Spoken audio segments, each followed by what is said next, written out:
lájú. ẹyẹ tó dorí kodò bí àdán ọ̀pẹ̀jẹ̀ lẹ́nu. ká ṣiṣẹ́ fún ilẹ̀ bàbá wa, ká ṣiṣẹ́ fún ìlú bàbá wa, ká jùmọ̀ sowọ́pọ̀ ká lè gbódùdúwà ga. Odùduwà kò bá lè gbé wa. ọmọ Odùduwà ṣe gírí. ẹ dìde fún ẹ̀tọ́ adúláwọ̀, ká lè jọ jùmọ̀ gbé délẹ̀ ìlérí, ká wálé gba ògo ilẹ̀ wa, ká ṣiṣẹ́ ká lè jọ gbàdé, ká lè gbàdé adé adúláwọ̀. àwa ni mọ̀lẹ̀ tí yóò tàn káàkiri. pé ọmọ Odùduwà ni wá.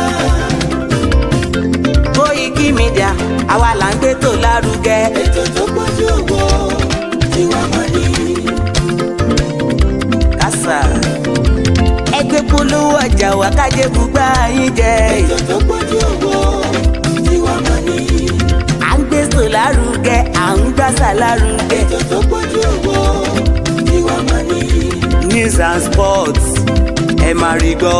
ètò tó pọ̀jù owó tí wàá mọ̀ ní. ọmọ Ìjẹ̀bú Alárẹ̀mí ló ní kí n máa ké tantan. KOIKIMEDIA ọ̀rọ̀ lágbájúmọ̀ mi o, máa bá ṣẹ̀rẹ̀ lọ o. ọmọ Yorùbá nìyẹn, ọmọ Yorùbá tata o. à ń gbádùn rẹ ọmọ Ìjẹ̀bú Alárẹ̀mí, ṣẹ́yìn ló máa fi dìbò tẹ̀ mọ́lẹ̀ o. ẹ̀yin lọ́mọ onígbò máa ń dé máa dé, ẹ̀yin lọ́mọ onígbò máa wọ̀ o. igbó máa wọ̀ dájòjì ò gbọ́dọ̀ wọ, àjòjì tó bá wọ bẹ́ẹ̀ á bẹ̀rẹ̀ ní ẹbọra. ẹ̀yin lọ́ máa náwó kóyìnbó tó dé, ìgbà tó yìnbó dé o, owó náà dẹ́ tún pọ̀ sí o. KOIKIMEDIA ṣàwa ní bàbá. KOIKIMEDIA àwọn ní bàbá. KOIKIMEDIA àwọn ní bàbá. àdáńtọ́ àtúnpèrègèdè. KOIKIMEDIA àwọn ní bàbá. àwa là ń gbé tó lárugẹ, jẹ́ ká jọ gbọ́ o. KOIKIMEDIA àwọn ní bàbá. àtúnjà fẹ́tọ̀ ilẹ̀ wa, fẹ́tọ̀ ilẹ̀ Yorùbá. KOIKIMEDIA àwọn ní bàbá. ọmọ Oòduà ni wá o, tọkàntọkàn. KOIKIMEDIA àwọn ní bàbá. ikú tí ó ṣe bí lébi òsì, àdìmú bàbá iyọ̀. KOIKIMEDIA àwọn ní bàbá.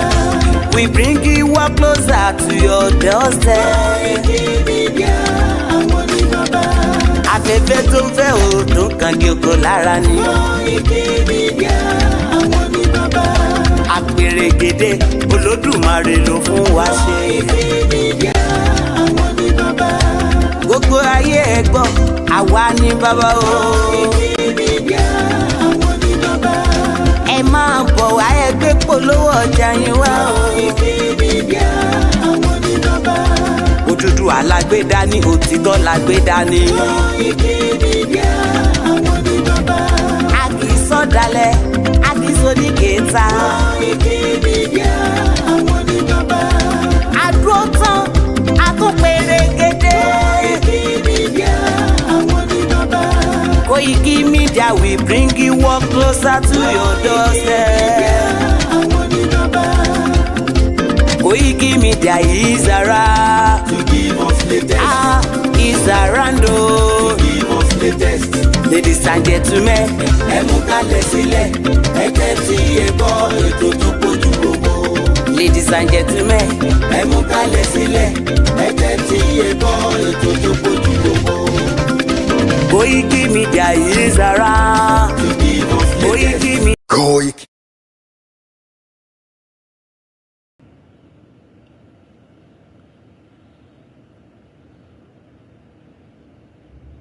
Good afternoon, fellow citizens of Yoruba land, both at home and in the diaspora. My name is Stephen Demola Faleti, and I'm here in New York City in the conference room of the United Nations to represent Yoruba people on this 75th anniversary of the chartering of the United Nations Commission on Human Rights. By the special grace of God, our friends in high places, and the anointed and unparalleled leadership of Chief Mrs. Dupe Onitiri, we have been invited to the UN to represent Yoruba people on this 75th anniversary celebration of the creation of the UN Charter on Human Rights. It is indeed an eye-opening experience that gave us an opportunity to showcase ourselves as a sovereign nation of Yoruba land and a land of people with opportunities and promise, and to let the global community know that notwithstanding what we hear in the world, in other parts of the world, we still have a need for the preservation and protection of human rights, particularly in Yoruba land and in the African continent in general. It is my distinct honor to be here to represent my people, my sovereign state of Yoruba land, and I thank God for this welcome opportunity. Thank you.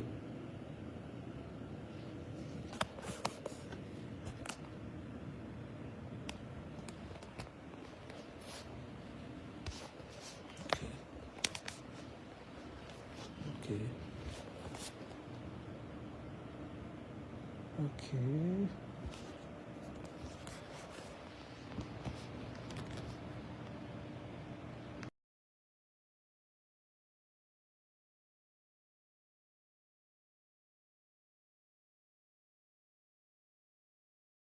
Africa, not from plundering and conflicts. Many such areas have become catacombs of misery and exploitation. The Democratic Republic of Congo has suffered this for decades. Despite the strong UN presence there, what happened? The world economy owes the Republic of Congo much, but gives her very little. The mayhem visited on resource-rich areas does not respect national boundaries.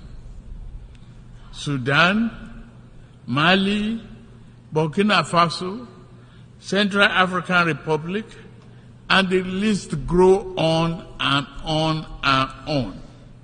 The problem also knocks at Nigeria's door. Foreign entities are baited by local criminals who aspire to be petty warlords have drafted thousands of people into servitude to illegally mine gold and other resources. Billions of dollars meant to improve the nation's economy now fuel violent enterprises. If left unchecked, they will threaten peace and place national security at a grave danger. Given the extent of this injustice and the high scales involved, many Africans are asking whether the phenomenon is by accident or by design. Members' nation must reply by working with us to deter their farms and nationals from the 21st century pillage of continent riches. Fifth, climate change severely impacts Nigeria and Africa. Northern Nigeria. Mo kí gbogbo wa pé ẹ káalẹ́ níbikíbi tí ẹ ti ń darapọ̀ mọ́ wa. Ẹ máa rí Dúpẹ́ ní United Nations. Ẹ farabalẹ̀ kẹ́ máa bá ètò yìí ká lọ lálẹ́ yìí. Orúkọ mi ni Ọláyọmí Kóìkì. I want to prove to gbogbo ọmọ Yorùbá pé lóòótọ́ ni Dúpẹ́ lọ sí United Nations. Mo ti rí fídíò yẹn. Màá fi fídíò yẹn wọ̀nyí, àmọ́ ẹ má kúrò lórí ìjókòó. Dupe Onitiri, the 419, the fraudulent woman, a padà ti rí pé lóòótọ́ ó lọ sí United Nations. Fídíò yẹn mo ti rí lọ́dọ̀ United Nations nígbà tí ó ń àdírẹ́sì gbogbo mídíà àgbáyé at the conclusion of the United Nations. Let's start with the program with the beautiful anthem. Mo padà bọ̀.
impediment to Yoruba development. It's the impediment to Odua development.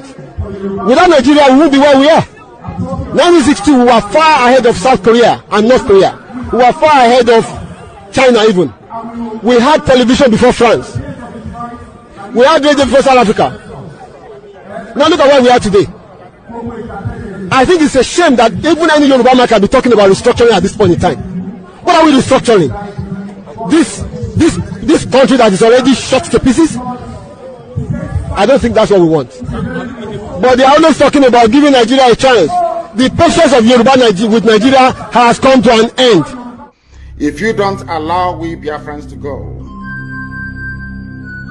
that zoological republic called Nigeria will be a worse place than Somalia. And today it is happening. And if you have not applied for your Somalian visa, please try and do so. Should I say Somali visa? Try and do so as quickly as possible, because the zoo is on the path of destruction. And there is nothing man can do to reverse it. Mark today's date and what I'm telling you. Nigeria will be destroyed beyond human comprehension. Again. No going back. Igboho Òòṣà, iṣẹ́ rẹ̀ ń tẹ̀síwájú. Mr. Koiki ẹ ṣé o, àwọn ọmọ mi ló ń kí yín o. Àwọn ọmọ mi ló ń kí yín o. Lágbára Ọlọ́run, a máa délẹ̀ lérí o lórúkọ Jésù. Yorùbá nation. Mo kí gbogbo wa pé ẹ káalẹ́, ẹ káàbọ̀ sórí ètò koikimedia níbi tí a tún máa ń gbétò ti late night broadcast. Ó tọ́jọ́ mẹ́ta tí a ti ṣe late night, àmọ́ mo dúpẹ́ fún ọba tí ó fún wa ní àlàáfíà tí a fi ń ṣe. Mo kọ́kọ́ lọ mo kí ọba Elédùmarè, ọba tó dá wa dáadáa. Mo kí gbogbo ẹ̀yin mùsùlùmí pé assalamu alaikum, adẹ̀kú palẹ̀mọ́ ọlá Jímọ̀ ti tèmi. In 7 minutes ó máa bọ́ sí aago 12 ní ọ̀dọ̀ tiwa níbí, àmọ́ a ṣì wà ní 28th of September 2023. Bí mo ti ṣe ń kẹ́yìn mùsùlùmí wọn kí gbogbo yín kìrìsìtẹ́nì tó ń bẹ káàkiri pé what God cannot do does not exist. Wọ́n á kí gbogbo àwọn oníṣẹ̀ṣe káàkiri gbogbo ilẹ̀ Yorùbá pẹ̀lú àwọn tó ń ṣèṣẹ̀ṣe tí wọ́n rẹpírẹsẹ́ǹtì àwọn oníṣẹ̀ṣe káàkiri. Mo kí bàbá wa Professor Banji Akintoye, mo kí yín dáadáa bàbá. Mo kí yín pé lára tí ẹ sọ fún wa lánàá náà, òun náà ni iṣẹ́ tí a níṣẹ́. Tó bá fẹ́ máa rẹ̀ wá, tá bá ti ń gbọ́hùn bàbá wa ìyẹn alànà, inú wa máa dùn nítorí pé gbogbo ìgbà tí a bá láǹfààní pé kẹwàá tẹ̀ bá wa sọ̀rọ̀ bí 2 mẹ́ta, ọ̀rọ̀ tó máa ń dùn mọ́ wá nú, òun lè máa ń gbé wá fún wa. Ẹ wá sọ lánàá nígbà tí ẹ àdírẹ́sì gbogbo ọmọ Yorùbá ní ìyẹn àná pé we are in this struggle to win.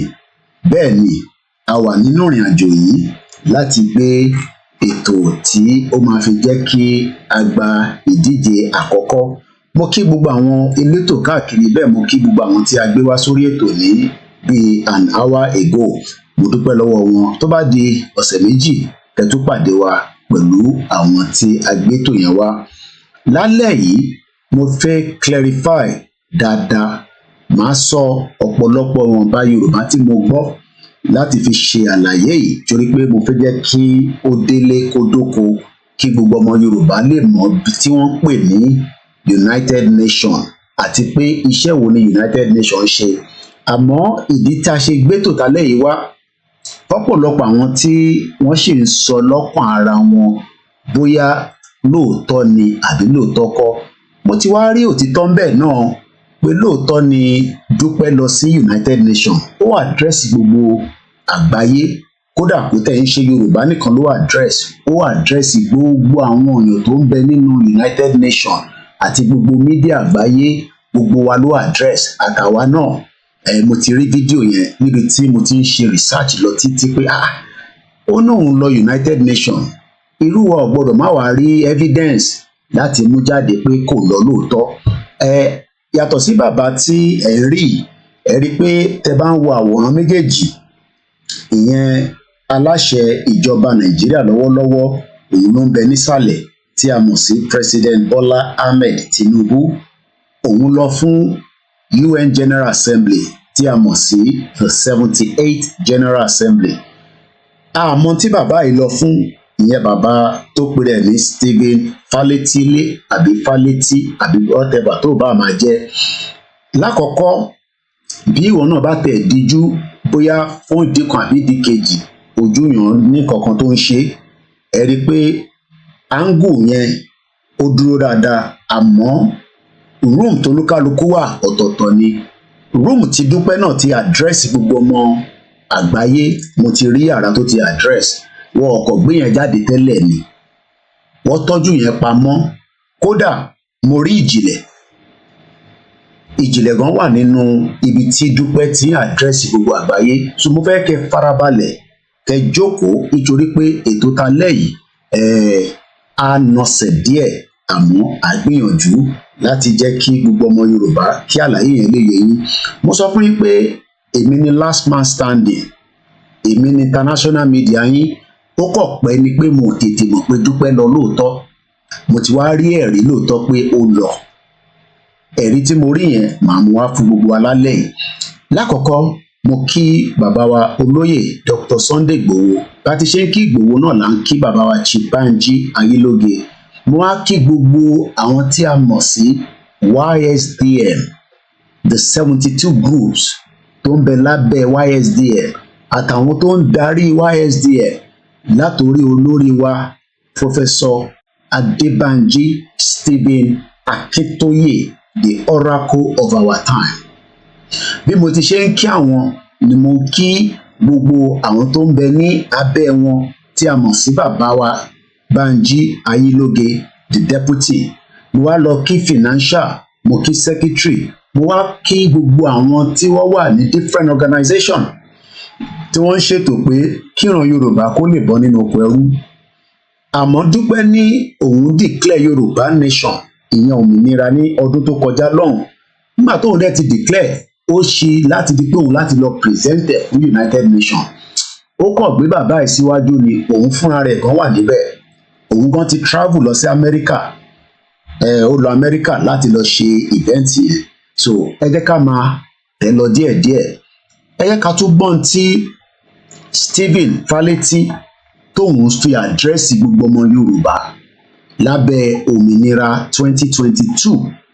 Ẹ jẹ́ ká gbọ́n kan tí ó sọ.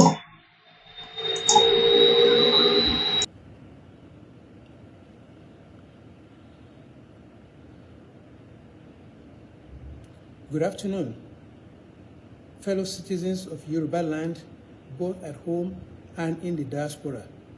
My name is Stephen Demola Faleti, and I'm here in New York City in the conference room of the United Nations to represent Yoruba people on this 75th anniversary of the chartering of the United Nations Commission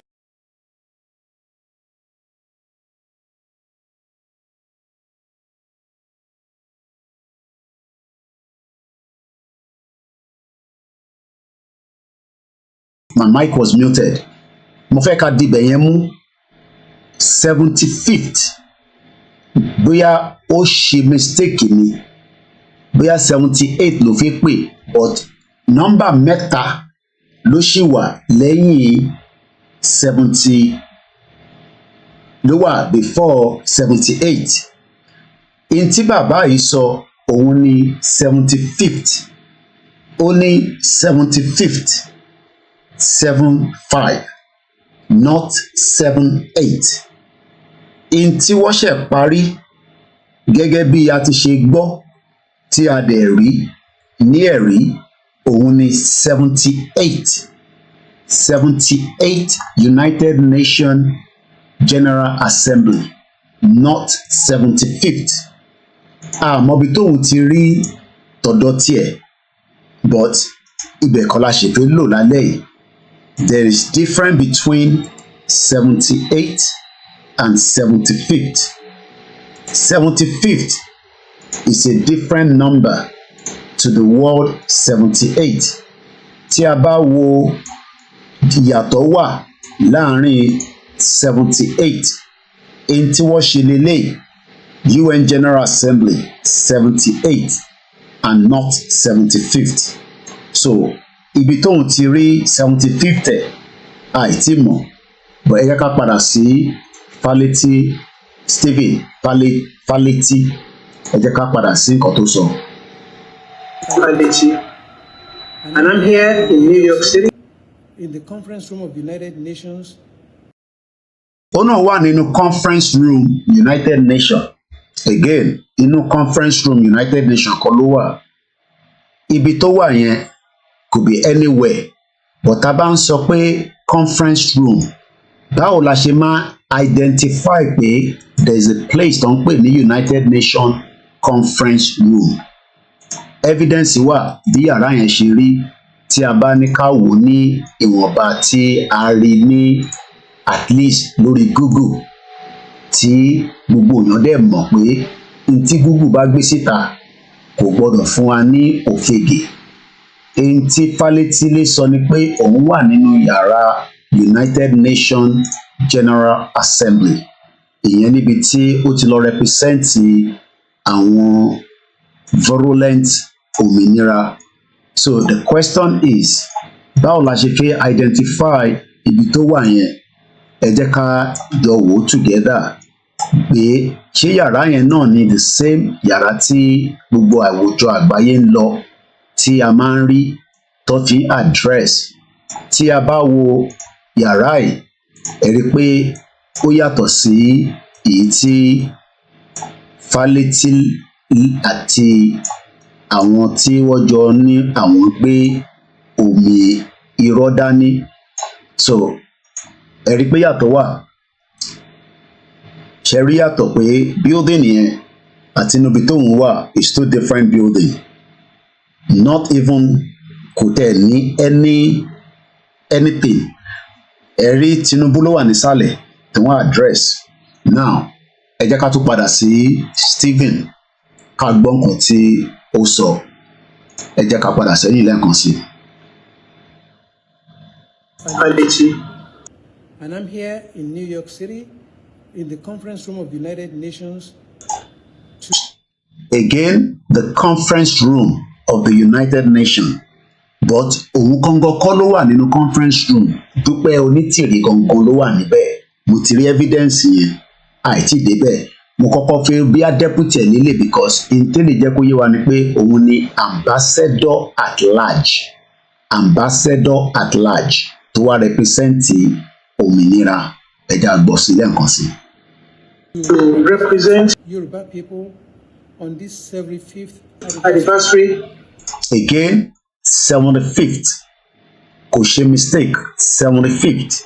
Not United Nations General Assembly 78. 75th. Let's go ahead. Of the chartering of the United Nations Commission on Human Rights. Commission of Human Rights. Commission of Human Rights kọ́ ni the theme of the United Nations General Assembly tọdún yìí. The Commission of the Human Rights is a different thing entirely. Màá ṣàlàyé fún yín tá a bá ti change the screen wa later. Mo fẹ́ kẹ́ máa take note gbogbo tó ń sọ yẹn. Ó ti fún wa ní òun wà nínú conference room. Conference room kan nínú ibi tó wà. Ó ní 75th, 78th ní event ọ̀ṣẹ́. Ó ní òun wà ní ibẹ̀ láti represent gbogbo ọmọ Yorùbá. Òun náà ló ń address rẹ̀. Kò address anybody in terms of àwọn participants tó kù. Òun nìkan ló ń address rẹ̀. By the special grace of God, our friends in high places, and the anointed and unparalleled leadership of Chief Mrs. Dupe Onitiri Abiola, we. Lóòótọ́ ni leader wọn ni mo dẹ̀ ti rí nínú United Nations building. Lóòótọ́ ó address everybody. Ẹ má kánjú, a máa débẹ̀. But ambassador ló kọ́kọ́ lọ represent ẹ̀ ló sọ̀rọ̀. But Dúpẹ́ ló lọ ṣe final conclusion ọ̀rọ̀. Kódà ìjìnlẹ̀ náà wà ní Amẹ́ríkà. Mo rí ìjìnlẹ̀. Kódà ìjìnlẹ̀ béèrè question nígbà tí wọ́n ń ṣe program yẹn lọ. Ẹ jẹ́ ká túbọ̀ máa gbọ́n tí ambassador at large ló ń sọ̀rọ̀ lọ́wọ́ nísìn. Àyẹn ambassador òmìnira ó represent òmìnira ìyẹn ní United Nations building nínú yàrá ẹ̀. We have been invited to the UN to represent Yoruba people on this 75th anniversary celebration. Ó dé lẹ́ǹkejì 75th not 78. Of the creation of the UN Charter on Human Rights. Of the creation of the Charter of the United Nations Human Rights.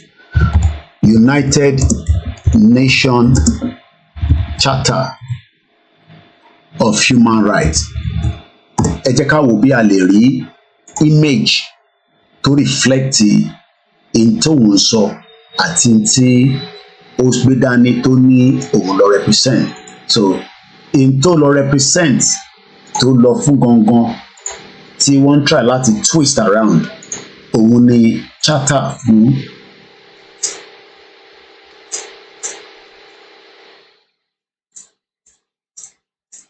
fún United Nations in tóun lọ fún nìyẹn.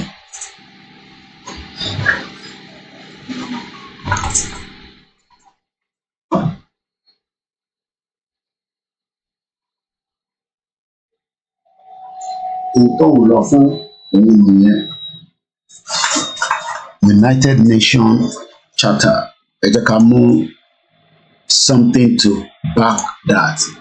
So this is called, let me pull it up a little bit more. Yep. So Universal Declaration of Human Rights, not United Nations General Assembly. Ẹ jẹ́ ká gbọ́ nǹkan tó sọ padà again. Let's pull it back one more a little bit. Ẹ jẹ́ ká tún gbọ́ díẹ̀ sí. In high places and the anointed and unparalleled leadership of Chief Mrs. Onitiri Abiola, we have been invited to the UN to represent Yoruba people on this 75th anniversary celebration of the creation of the UN Charter on Human Rights. Now, enti Tinubu lọ fún tí gbogbo àwọn president lọ fún mo kí gbogbo èèyàn wa tí ẹ wà lórí ètò mo kí gbogbo wa lẹ́ẹ̀kan sí tí n bá kí gbogbo èèyàn pátápátá ẹ má bínú mo gbọ́dọ̀ kí ìwà pẹ̀lú ẹwà bọ́ mo kí gbogbo ìyá wa Lé Àjàyí Comfort ẹ má yẹ kí n wà distracted because mo fẹ́ present kìíní kó lè yí àwọn èèyàn dáadáa. So mo kí gbogbo wa máa kí dáadáa pẹ̀sẹ̀pẹ̀sẹ̀ but mo ti rí video evidence pé lóòótọ́ ni mo fẹ́ yẹ kí kámẹ́rà mi kó pick èmi náà dé ẹsẹ̀ jẹ́ wà báyìí. So lóòótọ́ mo ti rí Dúpẹ́ ó attend the United Nations lóòótọ́ àtètè mọ́ ni but mo ti bá yín wá jáde òun dẹ̀ ló make presentation yẹn but ambassador at large wọn ló sì ń sọ̀rọ̀ n tí wọ́n sọ fún gbogbo ọmọ Yorùbá káàkiri ni pé àwọn lọ sí United Nations but wọ́n sọ fún ọmọ Yorùbá pé n táwọn lọ fún kò ṣe nínú building tí Tinubu àti Joe Biden àti other president around the world. Kódà gbogbo breakdown àwọn tó wá Dúpẹ́ ó fún wa ní gbogbo breakdown yẹn nígbà tó ń dá kódà èmi ò tẹ́ mọ̀ kó ti ní agbára tó yẹn ó ṣe sọ world press media ló bá sọ̀rọ̀ kò tẹ̀ ìjìnlẹ̀ ó kàn mú ìjìnlẹ̀ dání ni ìjìnlẹ̀ wà nù clip tẹ̀ máa rí yẹn ẹ má kánjú ẹ farabalẹ̀ ẹ jẹ́ ká ṣe kọ́kọ́ gbọ́ ambassador at large ló ń sọ̀rọ̀ lọ́wọ́ nísìnyí yẹn Stephen Palletti the ambassador at large mo kí gbogbo èèyàn wa lóòótọ́ tí ẹ ti wà pẹ̀lú wa ẹ jẹ́ ká gbóhùn tó ń sọ lẹ́ẹ̀kan sí. And the anointed and unparalleled leadership of Chief Mrs. Onitiri Abiola, we have been invited to the UN to represent Yoruba people on this 75th anniversary celebration of the creation of the UN Charter on Human Rights. So, àti clear àárín yẹn nísìn, ambassador at large ló lọ represent òmìnira lórí Universal Declaration of Human Rights. Ṣé event yẹn ṣó ń hold lóòótọ́? Ṣé confirmation wà pé wọ́n ṣe event 75th? Yes, confirmation ẹ̀ wà but in term ambassador at large lọ fún kò ní kankan ṣe pẹ̀lú general assembly bóyá ìjìnlẹ̀ àtàwọn tó kù wọn bóyá wọ́n ṣe mistake wọ́n ní understanding meaning general assembly so wọ́n kọ́ link gbogbo ẹ̀ mọ́ màá ṣe gbogbo analysis yẹn lálẹ́ mo ti ní time yẹn lálẹ́ ìjẹ́ torí gbà tí mo ti rí video evidence so mo gbọ́dọ̀ accept pé lóòótọ́ ni Dúpẹ́ lọ síbẹ̀ mo kí gbogbo ẹ̀yin èèyàn wa tí ẹ ti darapọ̀ mọ́ wa màá jẹ́ kí fídíò yẹn kúrò délẹ̀ ó kù 1 minute then àwa padà sí the other part tí Dúpẹ́ ti address gbogbo ọmọ Yorùbá bọ́ká tó débẹ̀ màá tún sọ àwọn kankan bíi méjì mẹ́ta a ní láti gbọ́rọ̀ Tinubu mọ́ Tinubu ló ń sọ̀rọ̀ yẹn but màá fún yín ní evidence ibi tí Dúpẹ́ ti sọ̀rọ̀ nínú United Nations àti ibi tí Tinubu ti sọ̀rọ̀ ní recording ti United Nations but a kò rí recording bàbá yìí the ambassador at large kódà evidence ìgbà tí Tinubu lọ sí ọ́fíìsì ti Anthony Guterres Tinubu lọ kí nínú ọ́fíìsì kódà evidence yẹn náà wà tí mo lè fún yín màá mú fídíò yẹn jáde but ẹ jẹ́ ká kọ́kọ́ tẹ̀ gbádùn the ambassador at large the ambassador at large but mo wá rí i pé ìgbà tí Dúpẹ́ tó rán ambassador at large lọ ó ní kò gbọdọ̀ sọ̀rọ̀ ju ibi tó sọ̀rọ̀ dé torí pé tó bá sọ̀rọ̀ jù bẹ́ẹ̀ lọ Kóìkì àtàwọn mídíà tó kù wọ́n máa píkẹ̀ wọ́n dẹ̀ máa lò ó so kó jẹ́ kóun ló wá máa àdírẹ́sì Kóìkì through àwọn world media kò ń ṣe world media Yorùbá Nation world media Al Jazeera àtàwọn tó kù lọ máa fún yín ní evidence gan míì wáyé tí bàbá ambassador at large bá ń sọ̀rọ̀ níbi tí Tinubu fúnra rẹ̀ ẹ jẹ́ ká mú yẹn wá sínú clip tó ń lọ lọ́wọ́lọ́wọ́ ẹ̀ kọ́lọ́n ṣàjẹ́ kí system wa kó má kó láàbì kan wọ́n ti fi break ẹ̀ lẹ́ǹkan nígbà tá a kọ́kọ́ bẹ̀rẹ̀ wọ́n a dúpẹ́ fọlọ́n pé a ṣì wà lórí ẹ̀ Tinubu ló ibi tí Tinubu ti lọ kí Anthony Guterres lélẹ̀ ìyẹn nínú ọ́fíìsì tiẹ̀ màá mute audio yẹn so kò ní ní echo so while that one is going on let us be enjoying that temporarily ẹ jẹ́ n fi sínú loop so ẹ jẹ́ ká padà sọ́dọ̀ so ẹ má mix gbogbo ẹ̀ ọ̀pọ̀ Dúpẹ́ náà ó àdírẹ́sì àwọn ìṣòro náà lọ kí gbogbo ọ́fíìsì báyìí mo rí nígbà tó fẹ́ wọlé ó jókòó ó àdírẹ́sì world media mo ṣeré lálẹ́ yìí ẹ rí i pé mo serious gan Dúpẹ́ address so a máa láti accept lálẹ́ pé Dúpẹ́ ti address so gbogbo wa máa apologize fún Dúpẹ́ at the end of the program but ní ẹni sì kọ́ ni o ṣe rí i pé flag tí ambassador at large mú dání ó yàtọ̀ sí flag tí ẹ̀jẹ̀ ń pọ̀ síbẹ̀ níṣòro mo fẹ́ kẹ́ wo flag yẹn ká fi wo ti ambassador at large flag tí ambassador at large mú dání kódà kò tó ìtẹ̀mí lò nínú ilé mi lára àwọn flag tèmi lélẹ̀ ti Yorùbá ni mo mọ reason tí Ìjìnlẹ̀ ò ṣe sọ fún mi mo bá ti post eléyìí sí kékeré tó ń mú dánìyàn dáná ọkọ lọ disgrace òmìnira níbẹ̀ yẹn nígbà tèmi ní flag mo níta fún yìí ọ̀fẹ́ ni máa fún ẹ ò bá ti sọ next time because flag tí bàbá yẹn mú dání àwọn flag kékèké irú àwọn flag báyìí ló kọ̀ lọ mú dání but Dúpẹ́ ìgbà tó máa ṣe àdírẹ́sì tiẹ̀ ó dà ń pé ó lo flag mo rántí bí ó lo flag ó dà ń pé mo rí Ìjìnlẹ̀ tó mú flag dání gbogbo ẹ̀ la máa rí lálẹ́ mo ṣeré o mo serious gan Dúpẹ́ address United Nations so ẹ jẹ́ kí èmi fi tèmi sọ́rùn báyìí ẹ jẹ́ kí èmi mú tèmi sọ́rùn bàbá Fálétí next time tẹ́ bá fẹ́ lọ ẹ wá yá flag lọ́wọ́ mi kí n fún yín kẹ́ lè rí lò ẹ jẹ́ ká padà sọ́dọ̀ bàbá Fálétí ẹ má bínú because there's a lot of things I'm doing here so èmi nìkan náà dẹ̀ ni ẹ jẹ́ ká play video ti again so màá tún dá padà díẹ̀ sí kí ló dé ti Tinubu yẹn apọ́sẹ̀ oya kí yẹn ṣe níṣòro ẹ ká jẹ́ kí ti Tinubu yẹn kó máa roll ok mo fẹ́ kí yẹn wà níbẹ̀ as a still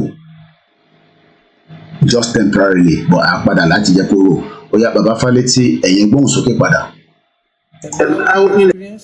That gave us an opportunity to showcase ourselves as a sovereign nation of Yoruba land and a land of people with opportunities and promise, and to let the global community know that notwithstanding what we hear in the world, in other parts of the world, we still have a need for the preservation and protection of human rights, particularly in Yoruba land.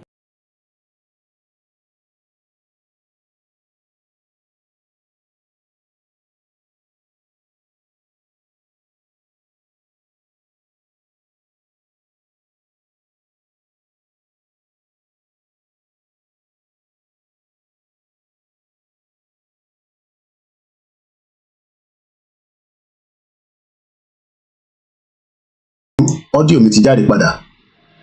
Ṣé ti rí Dúpẹ́? Yes, sound yẹn ti padà, ẹ má bínú, mic yẹn ó ti padà. Dúpẹ́ wá tètè jáde báyìí. Ibi tí mo dẹ̀ ṣe fẹ́ mú ẹ lọ. Okay. Dúpẹ́ àti Tinubu ya picture ṣá. Ẹ jẹ́ kí n gbé fídíò wá sókè díẹ̀ sí.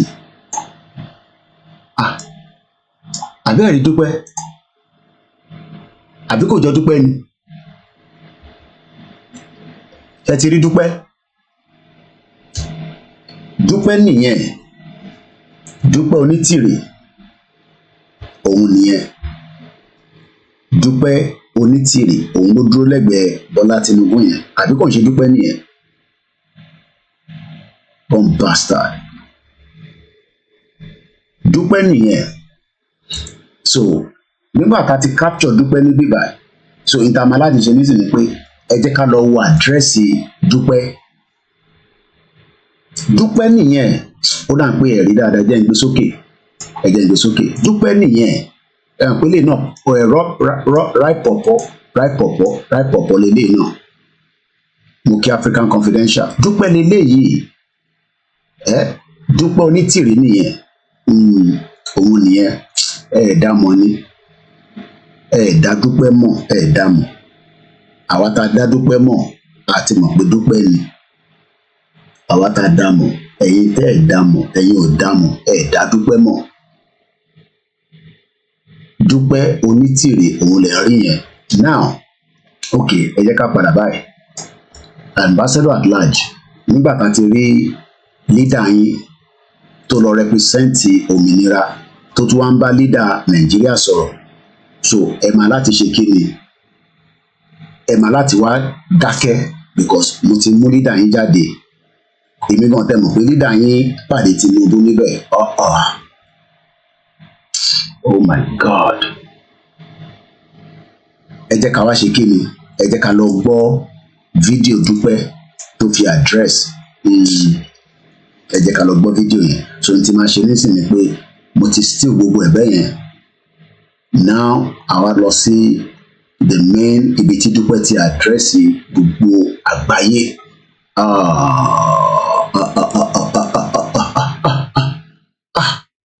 Ambassador at-large ó gbọ́dọ̀ tún sọ̀rọ̀ mọ́ because ó ní right láti sọ̀rọ̀. A ti rí olórí yín tó wá represent yín. So you have to keep quiet now, okay, while we deal with your olórí, because Ambassador at-large ni ìwọ kọ́ la fi bá deal. So what we're going to do now, a fẹ́ lọ sí back end wa ká lọ mú bọ̀ because there's a lot of things that is open at the back. So mo fẹ́ mú ìtì so okay, a máa kọ́kọ́ mú lẹ́ẹ̀kọ̀ọ̀kan. Ẹ jẹ́ ká kọ́kọ́ wo bí building yìí ṣe rí. So this is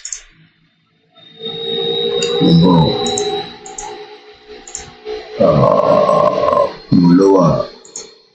Okay, why are you not coming out into? Let's use another one. Let's use number 16. Yeah. For me, yeah. Okay. Now, mo fẹ́ kí gbogbo wa ẹ jẹ́ kí n mú òwe ilé o náà kù. No. Mr. Man, unlock anything. Don't change anything. Mo fẹ́ move 78 yẹn.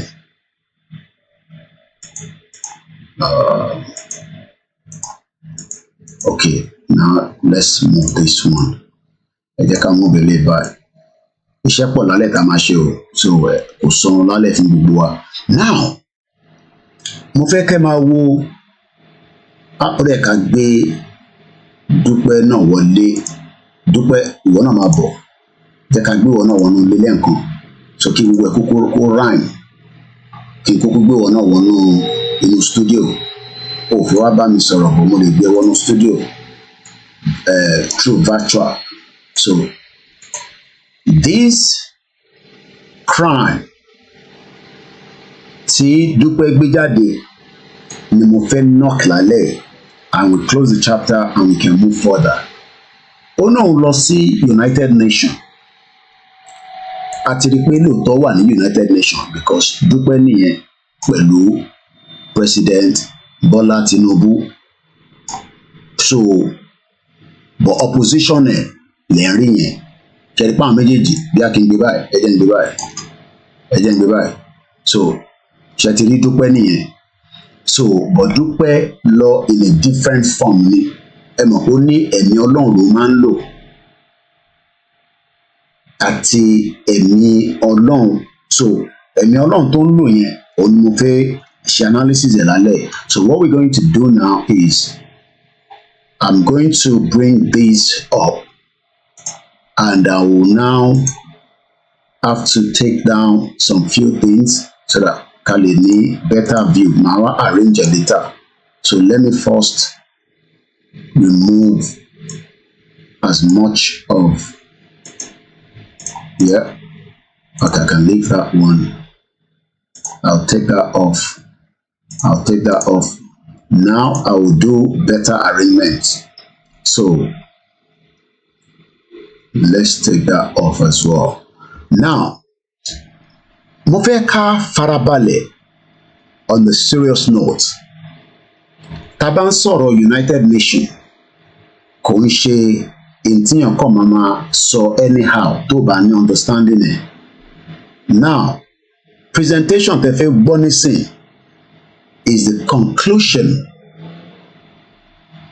Kí ni mo pè is the conclusion of what and how the United Nations General Assembly, the number 78, bó ṣe tán àti bó ṣe parí, òun ni a fẹ́ wò nísìn.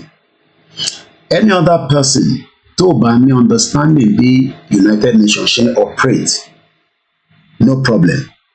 But tó bá láǹfààní àti gbọ́ fídíò mi tí ò bá tún wá ní understanding ẹ̀, o lè send email sí mi at info@koikimedia.com and I will do my best to reply you.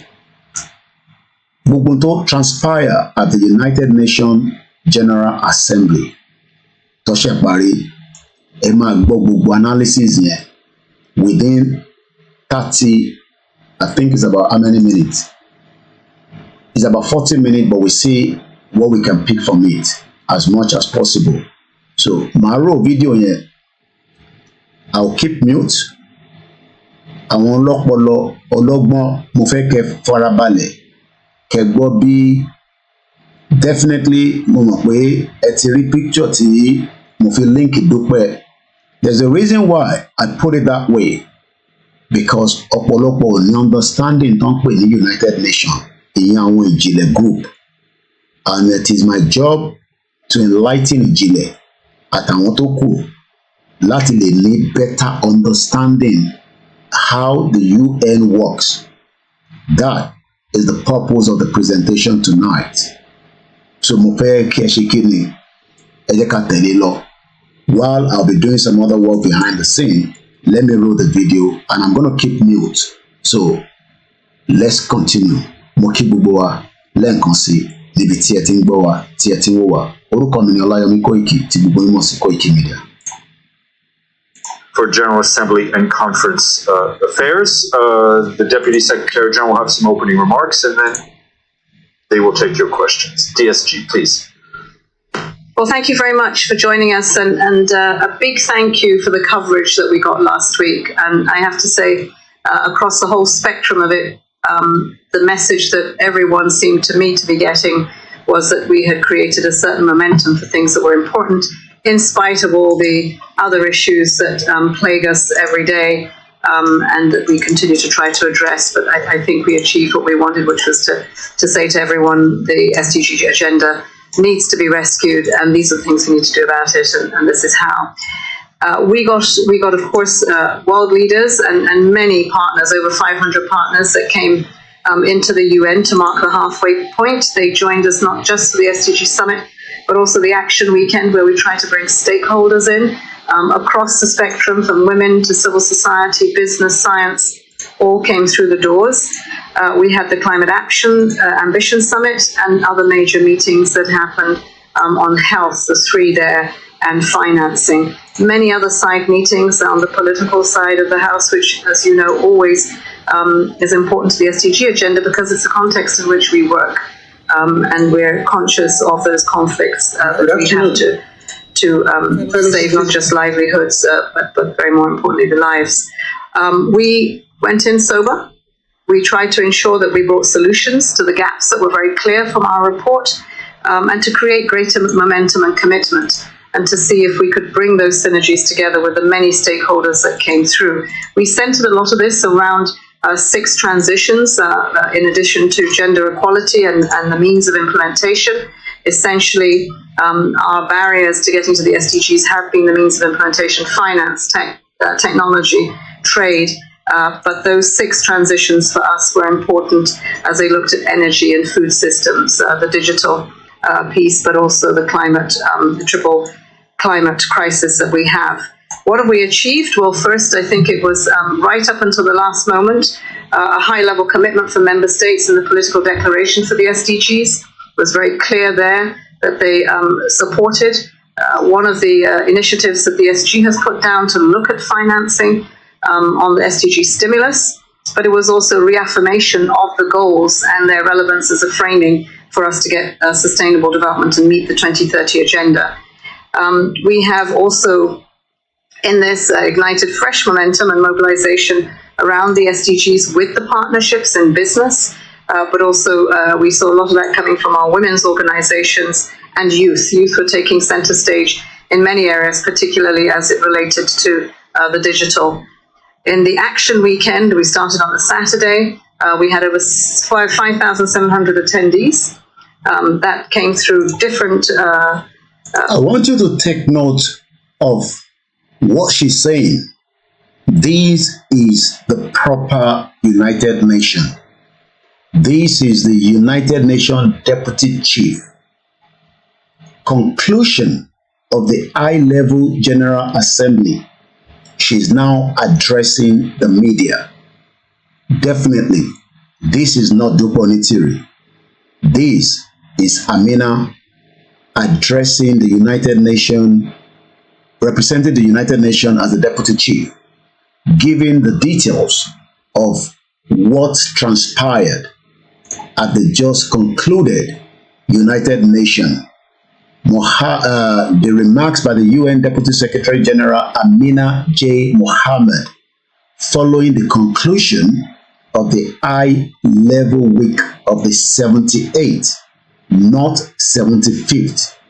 There's difference between the 75th and the 78th. The United Nations Human Rights Chapter is a different program entirely. The 75th United Nations Human Rights is a different program. It's not the same as this. Ejeka, continue. Different high-impact initiatives, but also constituent issues. So when women gathered, they spoke to the issues that mattered most to them, youth as well. Business brought in some of the issues that they were working on, and clearly where we needed to accelerate in terms of the business partnerships across the world. We saw impressive increase in the involvement of the SDG Summit. We had 165 speakers, and this is compared to the 100 that we had in 2019. So before COVID, and a couple of years after COVID, the interest certainly was increasing around implementation. We heard statements from 144 participating states this year, as opposed to the 80 that we had in 2019. We had 57 heads of state. When they talk about 57 head of state, they are not talking about Dupe Onitiri, okay? Dupe Onitiri has nothing linked with the United Nations. Iti Baba Stephen Fálétí lọ fún òun náà pè ní the 75th Commission of the United Nations. That is the program to lọ fún. It has nothing to do with the United Nations General Assembly. And this is the European Union delegation to law. The delegation of the European Union to the United Nations and the International Organization in Geneva, the EU for Human Rights. This was prior before that event. This was on the 10th of March, 2023. In 2023, we commemorate the 75th. In tí bàbá yẹn sọ látẹ̀ǹkan tẹ̀ ń gbọ́ tó ń sọ tó ní 75th. This is what it's talking about. This is the event tó ń sọ. It has nothing to do with this. This is the General Assembly. These are two different events. 78th lele, 75th lele. So let's go back again to Amina as she addressed the United Nations General Assembly conclusion of the high-level event. And vice presidents that were also with us, as opposed to 38 in 2019. So we did see an increase in leaders coming to speak on the SDGs. When they are talking about leaders speaking at the SDG, tí bàbá yẹn dárúkọ, they are not talking about òmìnira. That Baba is representing himself as a different event, as a delegate. So mo fẹ́ ká máa ní clear understanding. But ẹ bá lọ rí bí àwọn 419 bó ṣe ń present this event on their platform. Let me bring out Jimmy Goat. Ẹ rí Jimmy Goat gbólóhà. Yeah. Tẹ́ bá wá sí bíbá, tẹ́ bá wá sórí page criminal, all this fraudster tó ń pera wọn ní let's come here. Ẹ̀rí tí wọ́n present as the United Nations. Ṣé tẹ̀rí pé kò bá Amina ya picture? Tó bá tẹ̀yẹ pé wọ́n bá Amina ya picture. Ṣé rí pé they are two different people. Ṣé woman yìí jọ eléyìí? Àbójú ló ń dùn mí, ẹ bá mi kọ sínú comment section ẹ jọ̀ọ́. Ṣé bàbá Fálétí tó ya picture, ṣé deputy United Nations General Secretary ló bá ya picture ni àbí lára àwọn delegate tọ́jọ́ lọ síbẹ̀? Ẹ bá mi fi sínú comment section ẹ jọ̀ọ́. Mo tún béèrè lẹ́ẹ̀kan sí, mo ní ṣé picture àtẹlé ṣé wọ́n jọra wọn? Ṣé picture ṣé wọ́n jọra wọn? Ṣé Anthony Guterres lélẹ̀? Mo ń béèrè ni o. Ṣé ẹ rí nǹkan tí mò ń ṣe ṣá? Yeah. This is the kind of crime tí èèyàn máa ṣe nílùú yìí tó máa parọ́ tó lè ṣẹ̀wọ̀n fún. Òun ló fi rọra ń ṣeré. Because èèyàn á rò pé irú bàbá tí ẹja lọ sí Stephen Fálétí ọ̀bẹ Fálétí yẹ. This is Fálétí is meant to be a well-learned individual. No, not this one. This is not him. Mo rò pé kò tí lọ change picture tí a bá lórí LinkedIn. Bàbá yẹn lélẹ̀.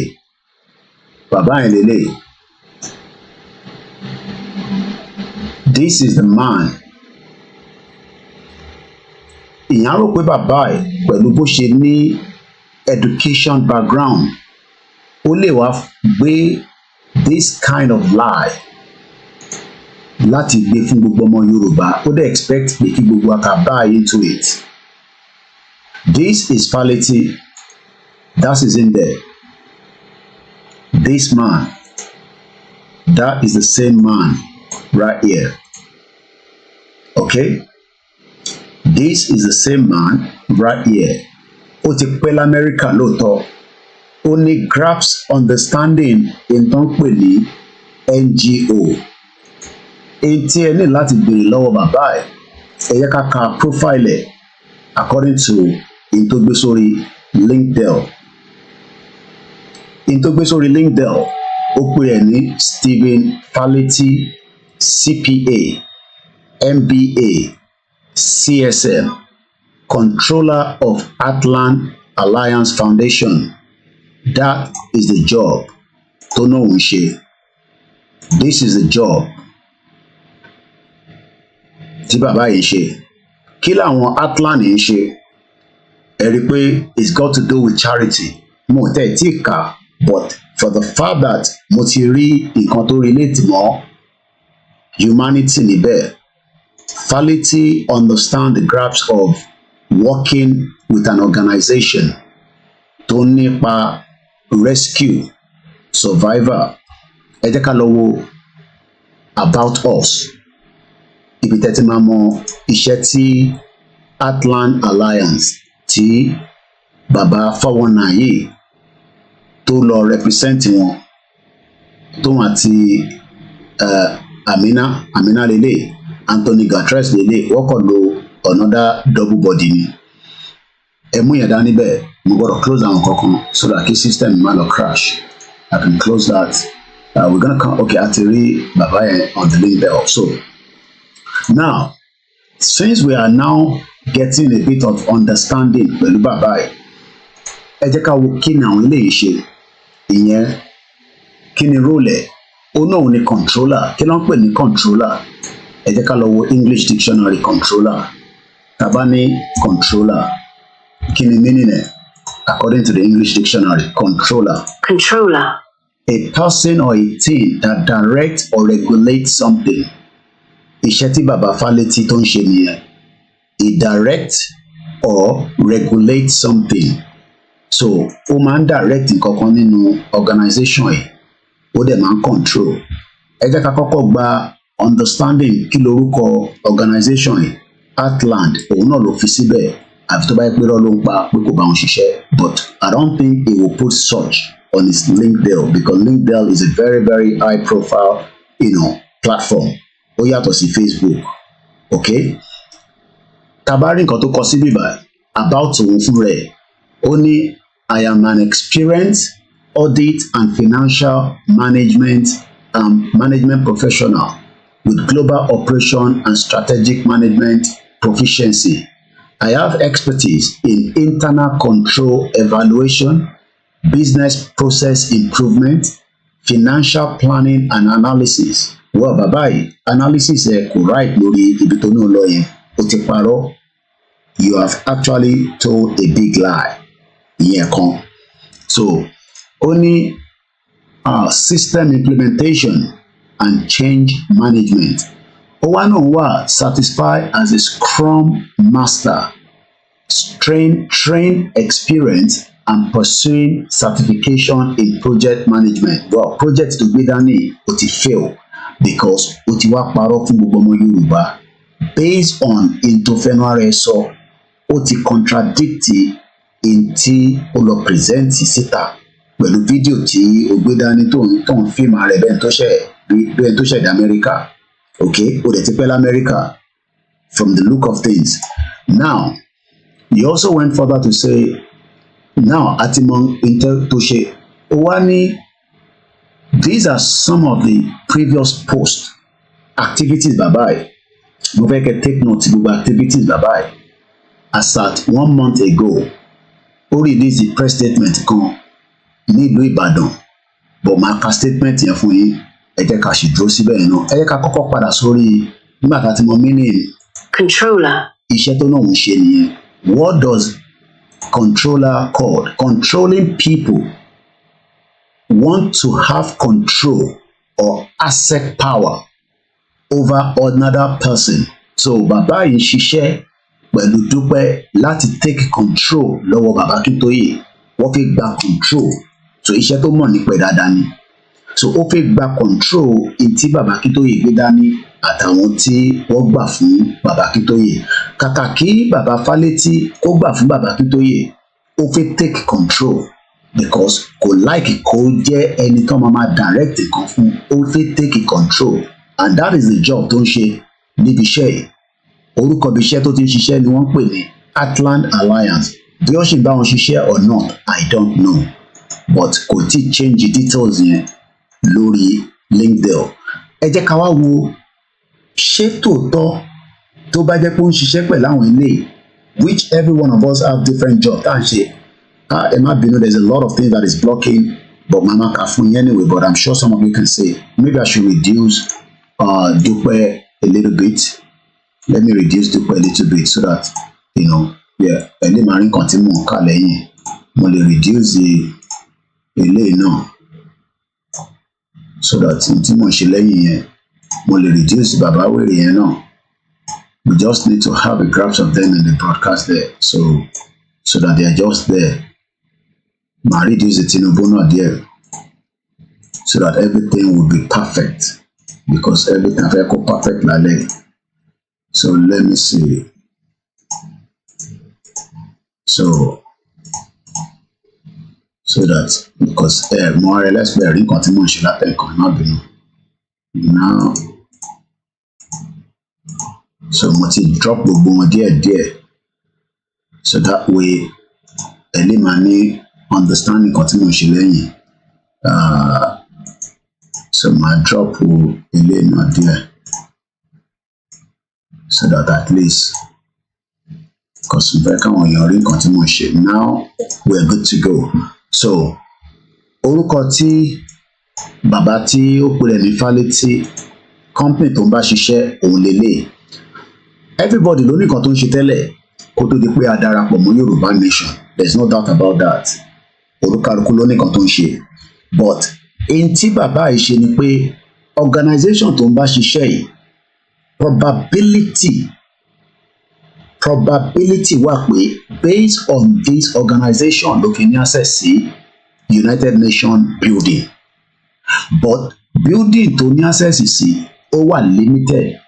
Ó yàtọ̀ síbi tí Tinubu ń lọ tó lọ fi address àwọn èèyàn, but ẹ rí i pé bó ṣe present ní bíbá, ṣe rí i pé Jimmy Boy sọ pé 78 United Nations General Meeting.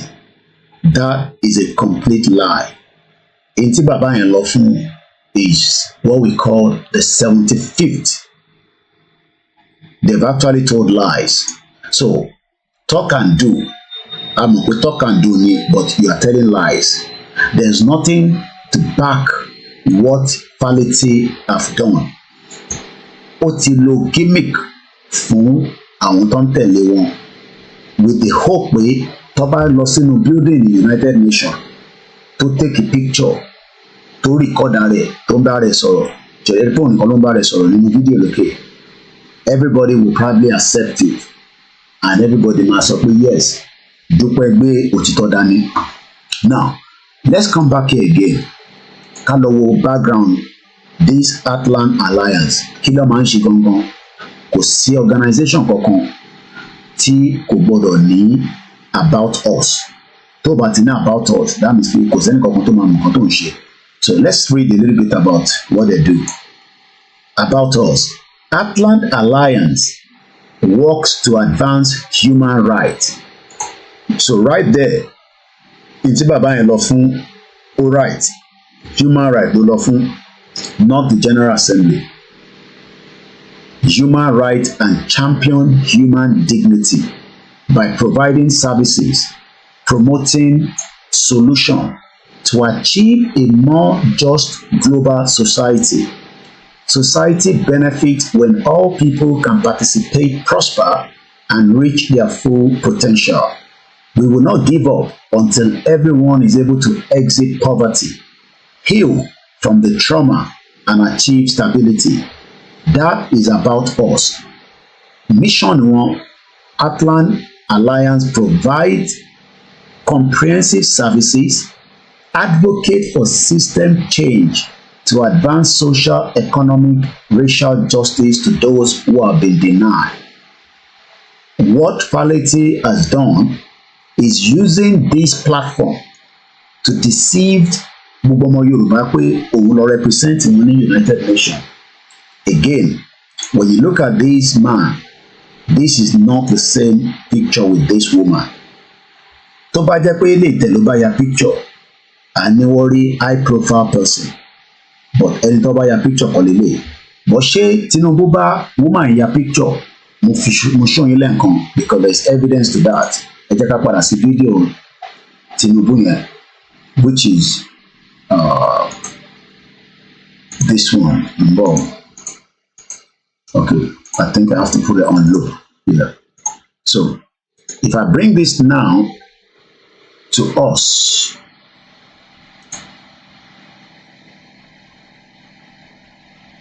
where is it again? All right, let me take it down and bring it back up again. So let's add bí Tinubu ṣe rí àwọn méjì ní Tinubu rí tó jẹ́ the high profile people ní United Nations. Bàbá Fálétí gan àṣekòtẹ̀ lẹ́nu bẹ̀ rárá, àwọn ìjìnlẹ́ròpọ̀ lẹ́nu ni. Ṣé rí pé àwọn tí Tinubu pàdé, these are two high profile. Ẹ jẹ́ ká máa wò lọ. Ẹ rí pé Tinubu ń sign ìwé. Kí ló ń sign yẹn? Ó ń sign pé òun wá sí United Nations. That is exactly what he's doing right there at the moment. Tó bá sign tán, kí ló ṣẹlẹ̀? Wọ́n mú lọ sí another office. Ó wọlé, ó tọwọ́ bọ̀wé. Ó ń sign. Being the first time he's attending the United Nations. Right there, taleri yẹn, Anthony Guterres, òun lè rí yẹn. Tá bá padà sí bàbá burúkú tó ní òun Fálétí àbí kí ló pé rẹ̀, ẹ jẹ́ kí n gbé wá sísàlẹ̀ báyìí. Ṣé rí pé ẹni tó bá ya picture láwọn ọkùnrin àtọbìnrin, mo ń béèrè pé ṣé Anthony Guterres lélẹ̀ tí bàbá ya picture pẹ̀lú? Definitely not. But let's go further. Àwọn ilé ìwọ̀n bí Tinubu ṣe ń sign.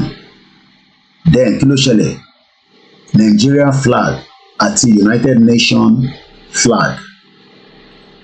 Bàbá yóò dé bíbáyìí tó lọ ya picture ní side bíbáyìí láti lè jẹ́ kẹ́ mọ̀ pé lóòótọ́ òun wà nínú United Nations building. Kò lè débẹ̀ nítorí pé ambassador at large tiẹ̀ in tó lọ under ní organization tá à ń pè ní Atlant Alliance. Okay? Tabatẹ̀ ní ká lọ wo àwọn wo ló jẹ́ staff àti board of leadership. Bí a máa tẹ̀lé orúkọ bàbá yìí níbẹ̀, ṣe rí pé orúkọ ọ̀tọ̀ tí ì sí lára àwọn tó jẹ́ gbòógì lókè. It's just an ordinary staff. I am very sure of that. Ṣe rí pé interim president of Atlant, vice president, chief external affairs, chief human rights resources. Bàbá Fálétí àmàrí picture yín níbí báyìí, kí ló ṣẹlẹ̀? Ẹ sí lára àwọn tó jẹ́ top leadership Atlant Alliance. Ẹ̀dẹ̀ ń pera yín ní ambassador at large. Kí ló ṣẹlẹ̀? Kí ló ṣẹlẹ̀ táàrí yín níbí báyìí? Àbí just ordinary staff ní àbẹ́tẹ̀ ń ṣe bí a volunteer lẹ́tẹ̀ ń ṣe. Atlant Alliance director, ẹ jẹ́ ká ti lọ wò yẹn. Bí a máa lórúkọ bàbá Fálétí níbẹ̀. Stephen kò tún sórúkọ yín níbí báyìí, mo ti wò délẹ̀. Àtún lórúkọ yín níbí báyìí. Okay. Bí a ẹ̀ sí lára board of director, ẹ jẹ́ ká tún padà sẹ́yìn. Ẹ jẹ́ ká lọ wo Atlant International board of director, bí ẹ máa wà lára wọn yẹn.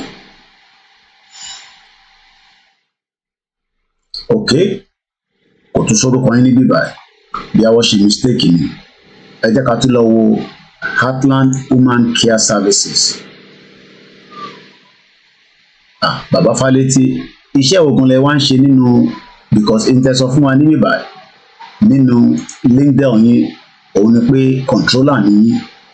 Okay, ní Chicago, alright, àti accept pé you are just working there, whatever you are doing. That's fine.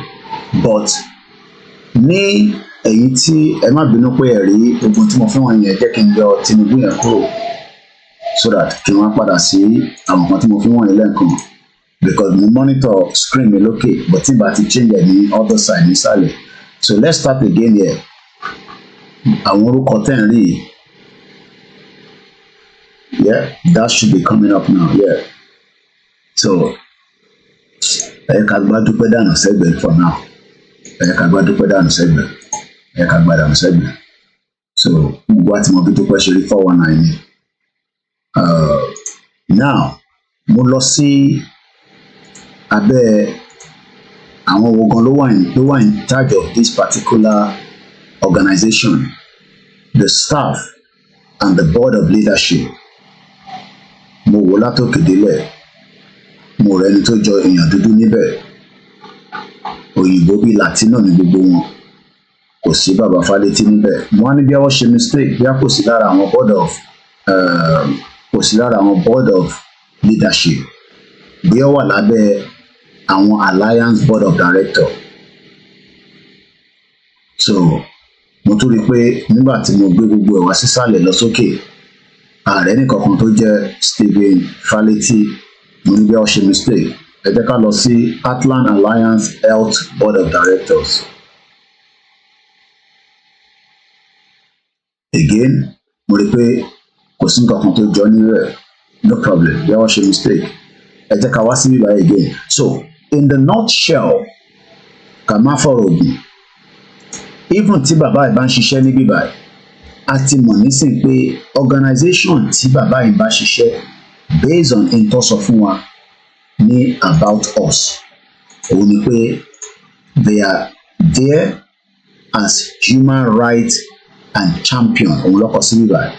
Heartland works to advance human rights and champion human dignity by providing services and promoting solutions to achieve a more just global society. So it shows that this man is another 419 tẹ́ gbọ́dọ̀ sá fún. Ṣé wọn kò Dúpẹ́ nìkan là ń pè ní 419 tẹ́lẹ̀, àtúntòrí another 419. Bàbá ẹ̀ ẹnu ẹdún bòbòbòbòbòbò another 419 ni. Ẹ jẹ́ kí n fẹ́ kí kíní lọ crash. So ẹ jẹ́ kí n lọ sí let me go again back to my YouTube. I think I picked something níbi tó náà ti ń sọ̀rọ̀ nínú ǹbọ̀. Let me give you ǹbọ̀. I think I saw one of his videos tóun fún ara ẹ̀ ti sọ̀rọ̀ after tó ṣe interview pẹ̀lú Jílẹ̀.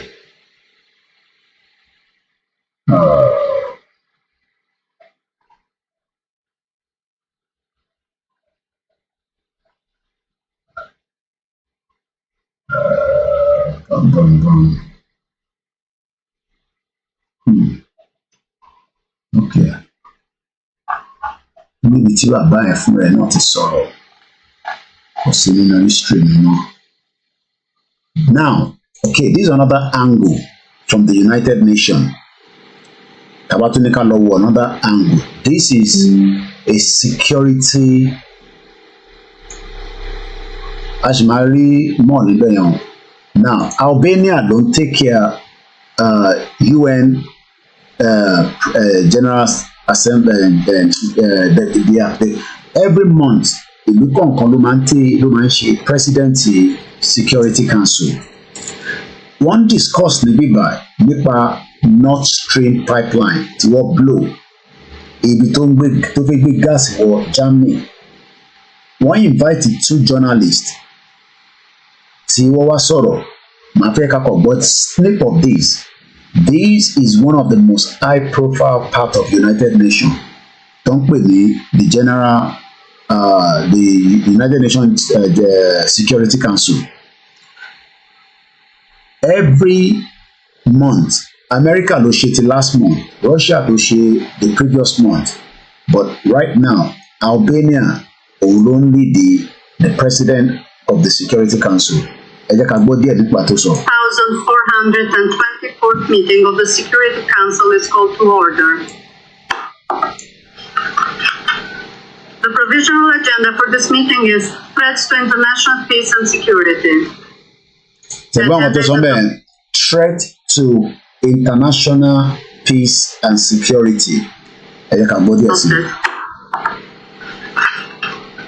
In accordance with Rule 39 of the Council's Provisional Rules of Procedure, I invite the following briefers to participate in this meeting. Tó bá tẹ̀ jẹ́ pé eléyìí ni bàbá ìyá picture pẹ̀lú ẹ̀rí kó dàgbọ́ fi jọra wọn, but again they are not two different people. Let's come back again. Mr. Dirk Polman, journalist, and Mr. Jimmy Dore, political commentator.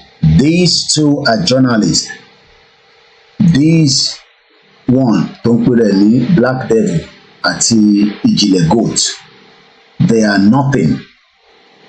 In tó bá wọn ni kó máa sọ lórí platform, they are not recognized as people. And let me come back here again.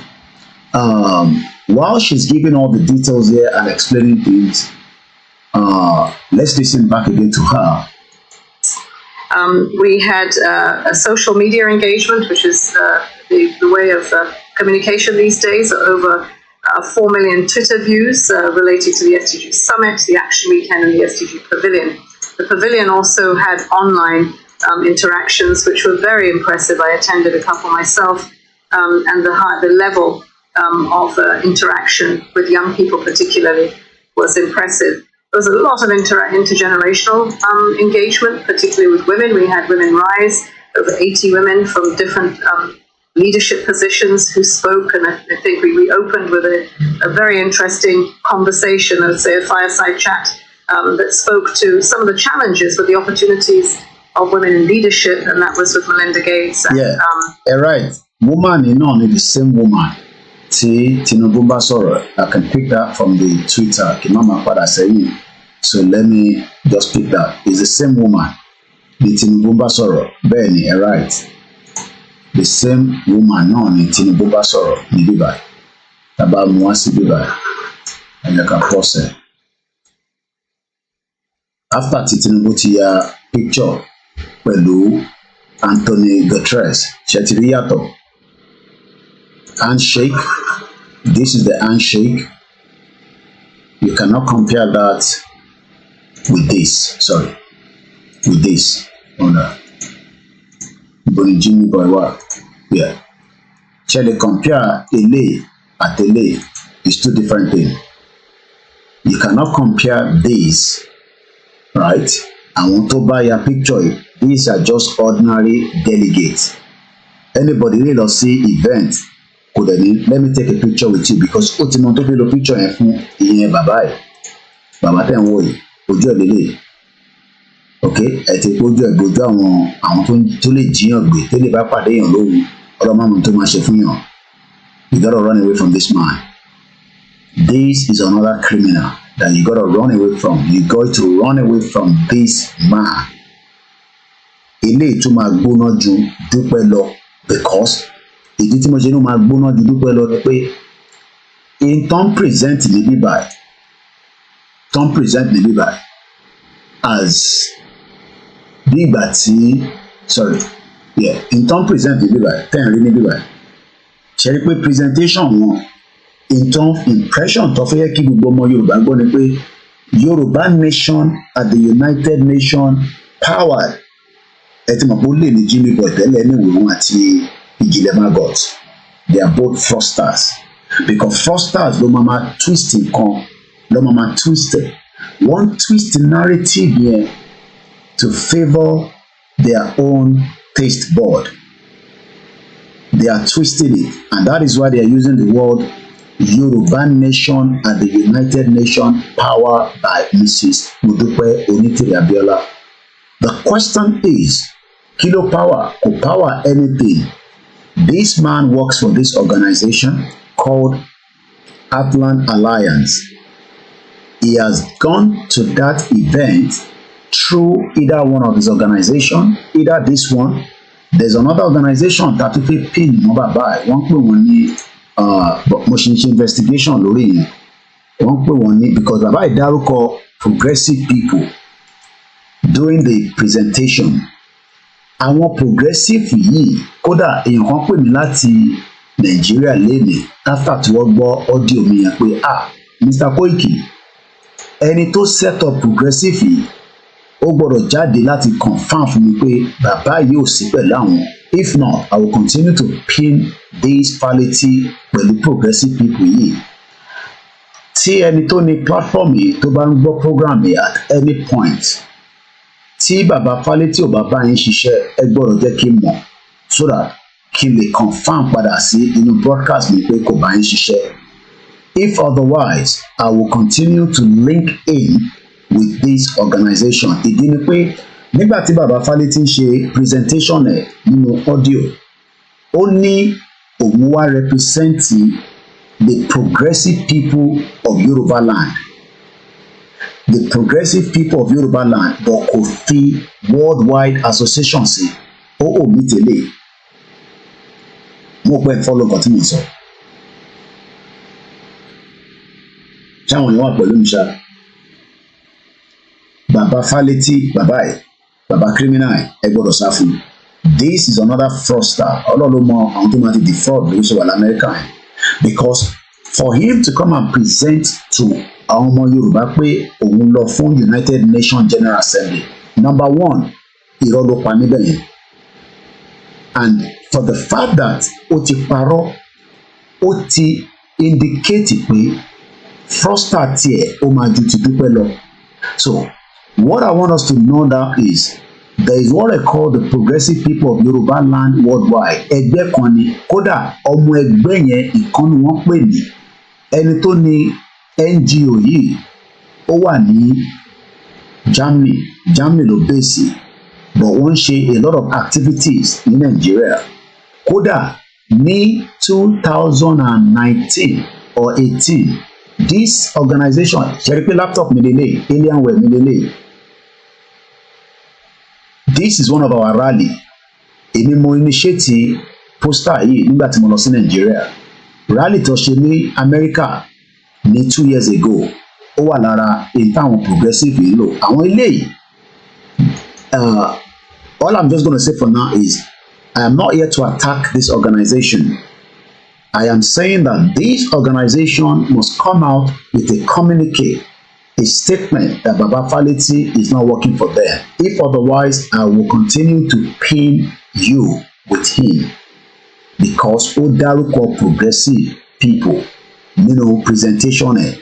Now, mo ti lọ study àwọn ilé, mo ti lọ review ẹ̀, èmi àti àwọn tájọ́ ń ṣiṣẹ́ lẹ́yìn, kọ̀sí mi kọ́kọ́ ni mo ń ṣiṣẹ́ ẹ̀. Àwọn tájọ́ ń ṣe ẹ̀ ní láti mọ àwọn tó kù. Ẹ rí pé laptop mi lélẹ̀, Alienware tí mò ń lò lọ́wọ́lọ́wọ́ ẹ̀ òun lélẹ̀, èmi mo ṣe recording ni nígbà tí wọ́n ń ṣe rally yẹn. Ẹ mọ̀ kí mo máa ń ṣe a lot of short video. So àwọn eléyìí lo video mi, I don't have any problem with that for their own project. But this progressive ten rí, mo lè sọ fún gbogbo ọmọ Yorùbá pé is an NGO tó wà register tó dẹ̀ ń ṣiṣẹ́ fún United Nations. Tí bá ní ó ń ṣiṣẹ́ fún United Nations, ó wà register sábẹ́ UN.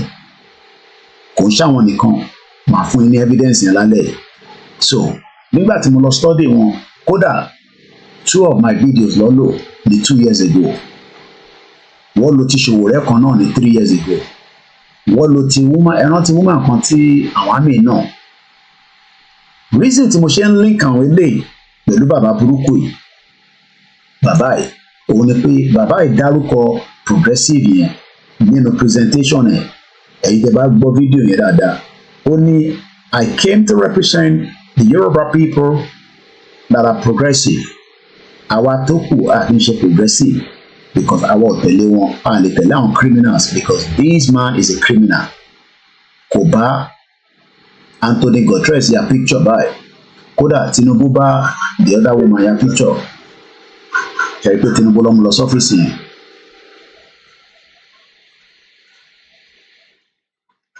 Ṣe rí pé Tinubu lélẹ̀ pẹ̀lú Amina. This is Amina at the 78th. Ẹ rí pé n tó kọ ilé gan, ó ní breaking news. President Bola Tinubu meets with the UN General Secretary in New York during the current 78th United Nations General Assembly. Bola Tinubu held a meeting with the UN Secretary General Antonio Guterres. In his address to the Assembly, President Bola Tinubu emphasized on the important blah blah blah blah blah in Kola need. So I want to go back. So after this picture, he had a picture, a photo shoot. Laman could come by. I put one camera and I'm take it because Anthony Guterres is a very powerful man within the UN.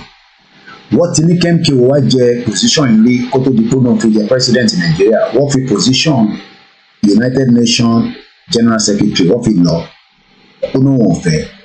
Kofi Annan Otijeri Koto Diplomat Shalaisi láti Ghana. MK Uno warfare. Only president in Nigeria don't forget. Now, this picture is different from this one. Are you with me? Ẹ̀yin tẹ́ wà lórí program pẹ̀lú wa. Ṣé picture yìí ṣó jọra wọn? Yes or no? Yes, ó jọ. No, kò jọ. Ṣé picture yìí jọra wọn? Picture tẹ́ ń wò yìí. Are these two pictures the same? Ṣó jọra wọn? The question then is, why are they calling it Yoruba Nation at the United Nations power by ṣé ìyá ìlú bá ya picture ni àbí láti bíbá tàrí pé Bọ́lá Tinubu ya picture? These ṣẹ́ráhùn tó máa ń ṣe nǹkan báyìí, these are the criminals that will present things and think everybody will gawk for it. Pé kí gbogbo akálọ̀ accept it. But one more power kan ní accept somebody like me mo gbọ́dọ̀ fún yín ní ìyẹn mo ṣe take time ni because how about take time tí bá kọ̀ wá ṣe presentation yẹn tí mo put it together like this, it will be like, you know, could make sense.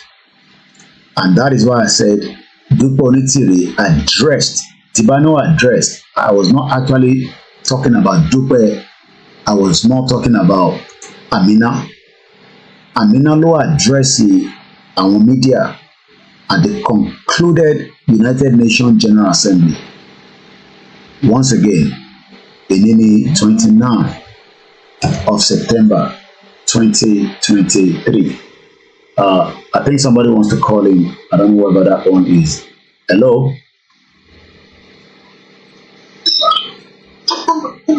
Hello? Hello? Hello? Hello, my brother.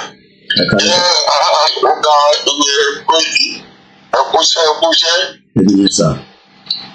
I'm sure all the people who work, those who are not journalists will now understand what to call investigative journalism, because this is the practical class for anybody to do. Because what our journalists do is what you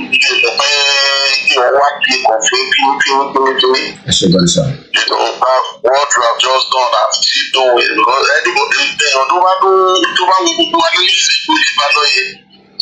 understand. I just bring the Jesus Christ over what I want to do.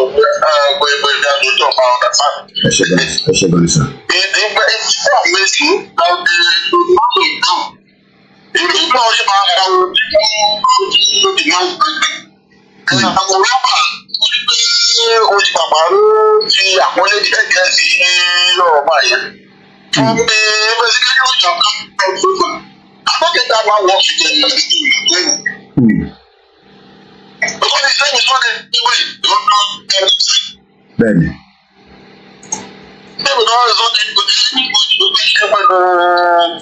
Any organization to the point where they be oh yes. Oh yes. Who call represent the Atlant ni. Our link. Benny. No matter how Then and Oshiwa ni bishaye because according to the link there bishaye ó bẹ̀rẹ̀ ní 2018 tó bá dẹ̀ bẹ̀rẹ̀ ní 2018 around 2018 we register this particular organization tí mò ń sọ tá ń pè ní Progressive People of Yoruba Land Worldwide. Kódà àwọn ilé iṣẹ́ tó ń ṣe wọ́n fún olóyè ní award kan ní around that time ní 2018 yẹn ẹni tó ní organisation yẹn ó gbọ́dọ̀ jáde láti sọ pé bàbá Fálétí ò mọ̀ kankan nípa organisation. They have to really come out because this organizations are like human beings. Yeah. And then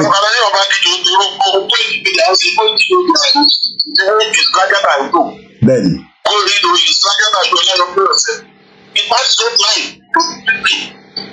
ọlọ́mọ jẹ́ ká rí bí transfer orúkọ rẹ̀ you have to go every day the organizer has to come up with it to clear itself. Because it is easy to it is not even easy to build organization but it is very easy to destroy it. The simple thing like this only destroy the organization or not only destroy organization so the progressive association or whatever. Somebody to even post them and then as journalists, if your name is attached to something, until you come out to clear yourself, we continue to attach your name to that thing. That's it. Whether for good or for bad, because our job is to look for news, our job is to inform people what we have found out. And if your name is attached to what we have found out, we keep hammering it, but you come out, clear that to the point, or to confirm it. Ìròyìn sọ̀rọ̀ ní àwọn kìnìún ẹgbẹ́ gbọ́dọ̀ di ojú gbọ́dọ̀ já owó tó dáwà lárọ́ owó náà irọ́ àtẹ̀mọ́ nípa irọ́ ni o àwọn àtẹ̀mọ́ yóò ọdún méjì yóò ọgbọ́dọ̀ jáde bẹ́ẹ̀ni ẹ ṣe. Journalist àwọn people our young ones who wants to be journalists. I'm sure they are seeing what you are doing. Nínú gbogbo ojúkúrú tí wọ́n dàgbé ní research àti investigation ọ̀gbìn yìí lọ. You are not just doing only investigating. What you are actually doing is research work. It's research work so far ago tí wọ́n bá dúró wò for the past 30 minutes or so. If I arrive the people of that band, I arrive the paper 25 minutes. On demand that we do because look, I don't know why somebody of that caliber who belong to an organization, even the international I was thinking of going to find it.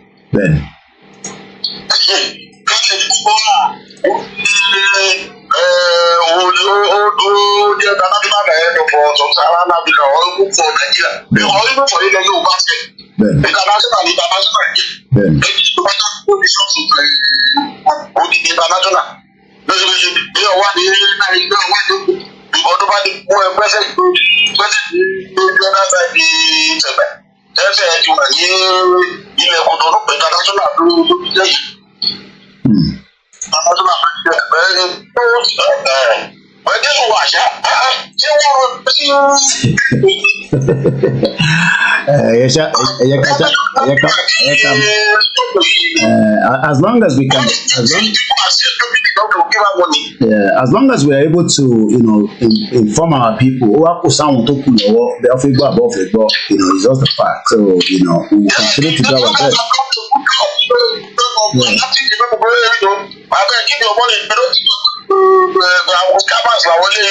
So anybody who sees those it's not those down, but the third person was have been born on either side. For you to think with all this Dr. Zabi everybody go the credible media do of this trouble. People already anybody don't lose the penny. For this Yoruba people only the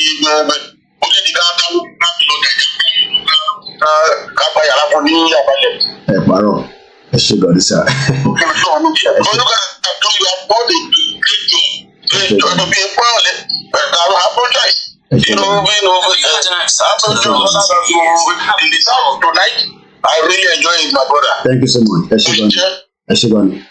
Nígbà tá a ti gba the first call, tó bá tún ní area tẹ fẹ́ sọ sí ọ̀rọ̀ tó ń lọ nísìnyí, nọ́mbà tẹ máa pè náà ló wà lórí screen yẹn, tí call yẹn bá wá màá gbé ẹ lè pè wọlé, and in between that I will just stop the presentation kí ẹ̀yin náà lè láǹfààní àti pé mo kí gbogbo alẹ́ nǹkan sí lẹ́ẹ̀kan sí a ṣì ń ṣe àyẹ̀wò ibi tí ẹja lọ sọ́dọ̀ alàgbà tó fi pè wọlé ẹ ló kọ́là wa ẹgbọ́n sókè. Hello, Mr. Koiki. Ẹ káàbọ̀ sórí ètò sà ẹ dà sà.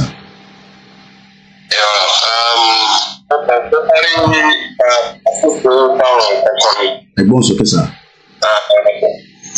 Nítorí mo rí pé ó dà pé ẹ fẹ́ báàkì ọ̀ pẹ̀lú nǹkan tí bàbá yẹn sọ lọ́dọ̀ ìjìnlẹ̀ nípa progressive ọjọ́ ìdájọ́ system easy deal for me.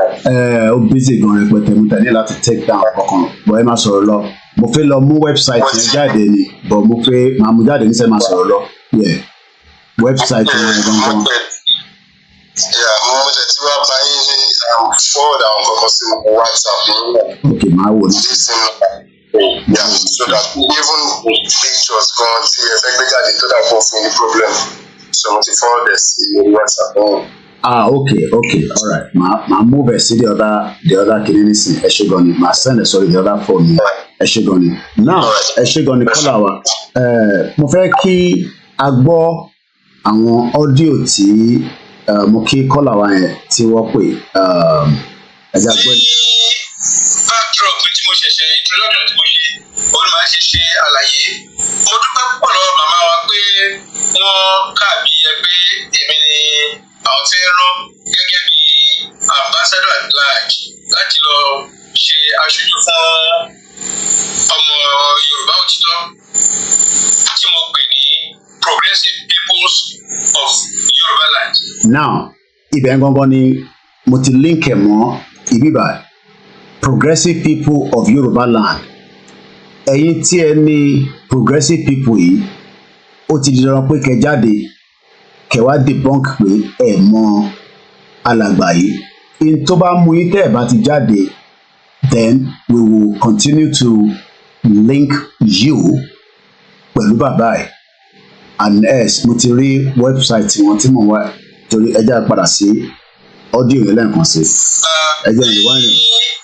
Backdrop tí mo ṣẹ̀ṣẹ̀ introduction tí mo ṣe òun máa ṣe ṣe àlàyé. Mo dúpẹ́ púpọ̀ lọ́wọ́ màmá wa pé wọ́n káàbí ẹgbẹ́ èmi ni àwọn fẹ́ rán gẹ́gẹ́ bí ambassador at large láti lọ ṣe aṣojú fún ọmọ Yorùbá òtítọ́ tí mo pè ní progressive peoples of Yoruba land. Peoples ni nítorí nílẹ̀ Yorùbá a ní àwọn different people níbẹ̀. Ṣé ń gbọ́n kan tó ń sọ? Now, ẹ jẹ́ ká hold on síbẹ̀ yẹn. Ṣé ra àwọn progressive yìí wọ́n fún mo dẹ̀ ti confam pẹ̀lú CSI. Mo bá CSI sọ̀rọ̀. Nígbà tí CSI wà ní old house wọn, ẹ jẹ́ ká wo image website. Ṣé rí orúkọ CSI àwọn lè gbé síwájú?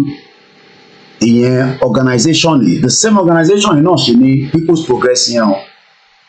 Ṣé ń gbọ́n kan tí mo sọ? Yoruba Health Charity Foundation is not a profit organization and also not a governmental organization with a major interest in selfless service for the Yorubas in Nigeria and all over the world. Now, mo fẹ́ mú àwọn kankan jáde. We've been able to communicate àwọn tó jẹ́ member progressively, like I said. A call came from one of them, one of the members, and I can confirm that òǹṣàwọn nìkan ló wà lábẹ́ UN. 60 different UN charity organizations ló wà, different NGOs. Progressive yìí náà wà níbẹ̀.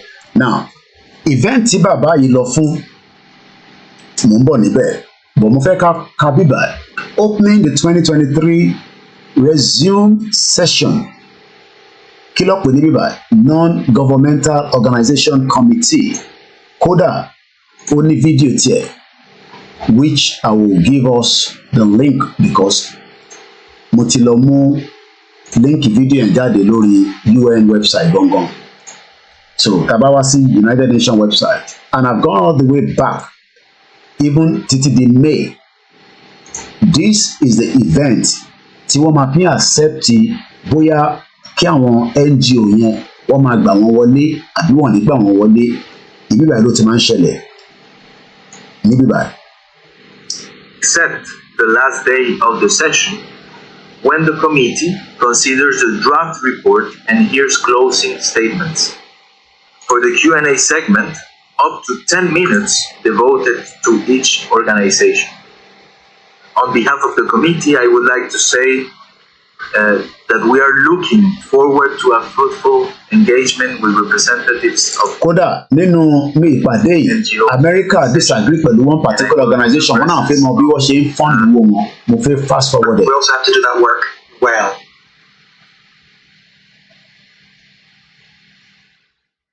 $6,000 NGOs have taken part in the process for this committee, which deserve 60,000 yẹn kò ń ṣe gbogbo 60 yẹn nìkan ló wà pẹ̀lú United Nations náà wọ́n pọ̀ rẹpẹtẹ but 60 ṣe put in application wọn and progressive people wà lára wọn máa fi wọ̀nyí nísìn mo fẹ́ kẹ́ tẹ̀lé mi ká lọ pẹ̀lú 60 tí wọ́n submit recently yìí Nigeria nìkan ní 16 out of the 60. It shows that Nigeria is a place that people are using the NGO to do good job. Let me put it that way.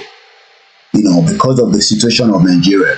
Now, ẹ jẹ́ ká wo àwọn oríṣiríṣi organization tó wà níbẹ̀. Wọ́n pe organization kan ní Akapso Foundation. Tẹ́bá Kabiba, the committee recommend that the economic and social grants, kí ló ń pè ní grant? Owó ló ń pè bẹ́ẹ̀. Ẹ jẹ́ ká lọ meaning grant. Tá bá sọ pé grant, meaning ẹ̀ kí ló ń pè ní grant? Grant. Agree to give or allow something. So wọ́n ti accept pé àwọn 61 organization they are okay to be given a grant. Ẹ̀gbọ́n níbí báyìí. The committee, àwọn wo ni committee? Àwọn ilé ní committee. Jẹ́rìí pé wọ́n ní committee on the non-governmental organization. Àwọn ló máa kọ́kọ́ vẹ́tì pé àwọn tá a fi fún lówó kò ń ṣe àwọn tó máa lọ fi ṣe terrorism, kò ń ṣe àwọn tó máa gbọ́ owó tó máa sá lọ tí wọ́n ní wà accountable. Àwọn progressive yìí wọ́n wà accountable because they are doing a lot of work and part of the work they are doing they are submitting it. Kódà ẹni tí mo pè ní so many works ni wọ́n ti ẹni tó pè mí láti lé only so many works lọ́ ti ṣe in the past but mo fẹ́ kẹ́ farabalẹ̀ kẹ́ sì máa bá mi ká lọ àìtí parí ètò ibi tó bá yé yín níbẹ̀ ẹ fi sínú comment section. A sì ń béèrè pé bàbá Faleti Heartland Alliance lẹ́nu ẹ̀ bá ṣiṣẹ́ till date according to your CV. This is your CV right here. Ẹ jẹ́ ká fi sókè ẹ ká blur ẹ̀ díẹ̀ sí. So tẹ́ bá wo bíbá ẹni ẹ ṣiṣẹ́ níbẹ̀ láti March 18, 2018 ẹ ti lò 5 years and 7 months. Ó wà registered ní Chicago, Illinois as a controller. This is your face. My question to you is, are you sure pé UN General Assembly tí Aṣíwájú Bọ́lá Tinubu lọ fún? Okay, mo ti close ti Tinubu yẹn. Anyway, that's fine, doesn't matter. Òun náà lẹ́yìn náà lọ fún, àbẹ lọ fún something else. Ẹ̀bùn ọ̀fẹ́, bàbá mi ẹni Ọlọ́run dá wọ́n ní ìtumọ̀ grant ní ẹ̀bùn ọ̀fẹ́. So gbogbo ẹ̀yin tẹ́ ẹ̀ mọ̀ pa NGO máa put nǹkan kan together. Wọ́n máa fún wọn ní application, wọ́n máa accept application yẹn, wá vet wọn. Àwọn wo ló ń vet wọn? Àwọn ló ń pè ní committee. due respect, as does this committee itself. I'd like to support the words of the delegate from the European Union. Many years ago, this committee... Fast forwarded, yes. 48 hours before the beginning of the current session of the committee, that is Thursday, 11 May 2023 at 10 a.m. I wish to recall in this regard that the committee adopted a decision concerning the deadline for the responses at the 2022 regular session as contained in document E/2022/32. Now, àwọn kan mọ̀ pé àwọn kan tún wà wọ́n máa ń báyàn fíìlì irú àwọn fọ́ọ̀mù yìí iṣẹ́ kan táwọn kan ṣe nìyẹn. What they do is they will help you to put this application together and submit it, but you will be paying them for the service. Iṣẹ́ kan táwọn kan ṣe nìyẹn.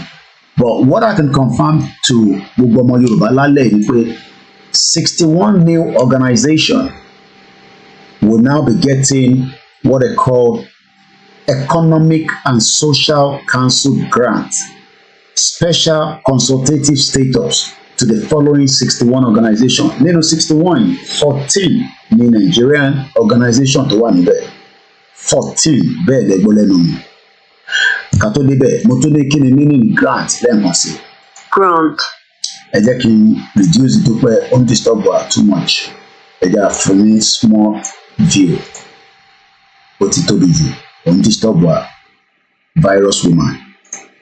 Kí ló ń pè ní grant? Agree.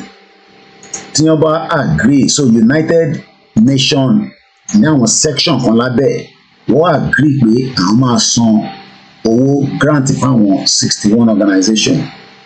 Àwọn wo ni 61 organization yẹn? Ẹ bá mi ká lọ. But this is how they deliberated about it. Economic and Social Council. Àwọn náà ni wọ́n kọ sí bíbá Economic and Social Council. Tí bá highlight ibẹ̀ yẹn nìkan. Àwọn náà lélẹ̀, àwọn làwọn tó ń sọ̀rọ̀ yìí, àwọn àrùn chair lélẹ̀. I would like to remind the committee that the practice of the committee has been to consider the list as a whole. Wọ́n ní wọ́n gbọ́dọ̀ consider the list. America disagree pẹ̀lú one particular organization kan nígbà tí May I take it that the committee wishes to recommend to ECOSOC to close consideration of these applications without prejudice?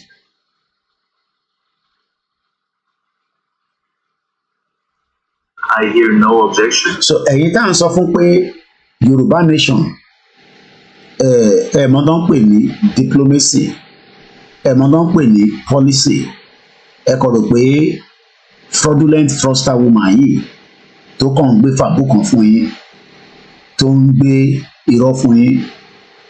Wọ́n ní Faleti is the backbone of the Òmìnira group. Is one who opened Òmìnira account and is also the one that do the write-up for Òmìnira. Okay.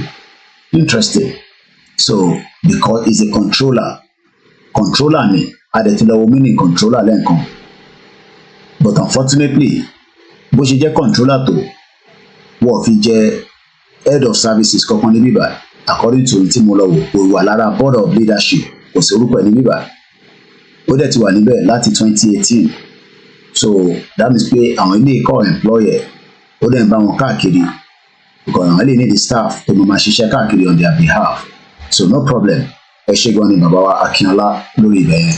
Now ẹ yẹ ká sáré wo àwọn organization yẹn. I would like to just focus on the ones from Nigeria anyway because I'm not interested in the other ones. So anyway, tí bá ti rí N ìyẹn ní Nigeria. Africa Center for Climate Actions and Rural Development Initiative, Nigeria. ANAPET Global Humanitarian Foundation, Nigeria, ó di méjì. Ẹ máa bá mi ká lọ. Divine Woman of Purpose Association, Nigeria. Do the Dream Youth Development Initiative, Nigeria, ó di mẹ́rin. Executive Helping Initiative, Nigeria, ó di márùn. Forum for Promotion of Gender Equality and Moral Value, Nigeria, ó di mẹ́fà. Gender Global Council Initiative, Nigeria, ó di méje. God's Arm Global Foundation, Nigeria, ó di mẹ́jọ. Jamil Al-Hakim Foundation, Nigeria, ó di mẹ́sàn-án. Lady Ellen Child Health Foundation, Nigeria, ó di mẹ́wàá. Matilda Care Path Health Foundation, Nigeria, ó di mọ́kànlá. Progressive, ilé gangan la need. Progressive People of Yoruba Land Worldwide Association, Nigeria, ó di mọ́kànlá, 12. Ẹ̀yin tí ẹ ní organization yìí, ẹ gbọ́dọ̀ fún wa ní full statement. Ẹ send ẹ sí mi info@koikimedia.com whether this fraudster is not part of you. If it's part of you, I need to know.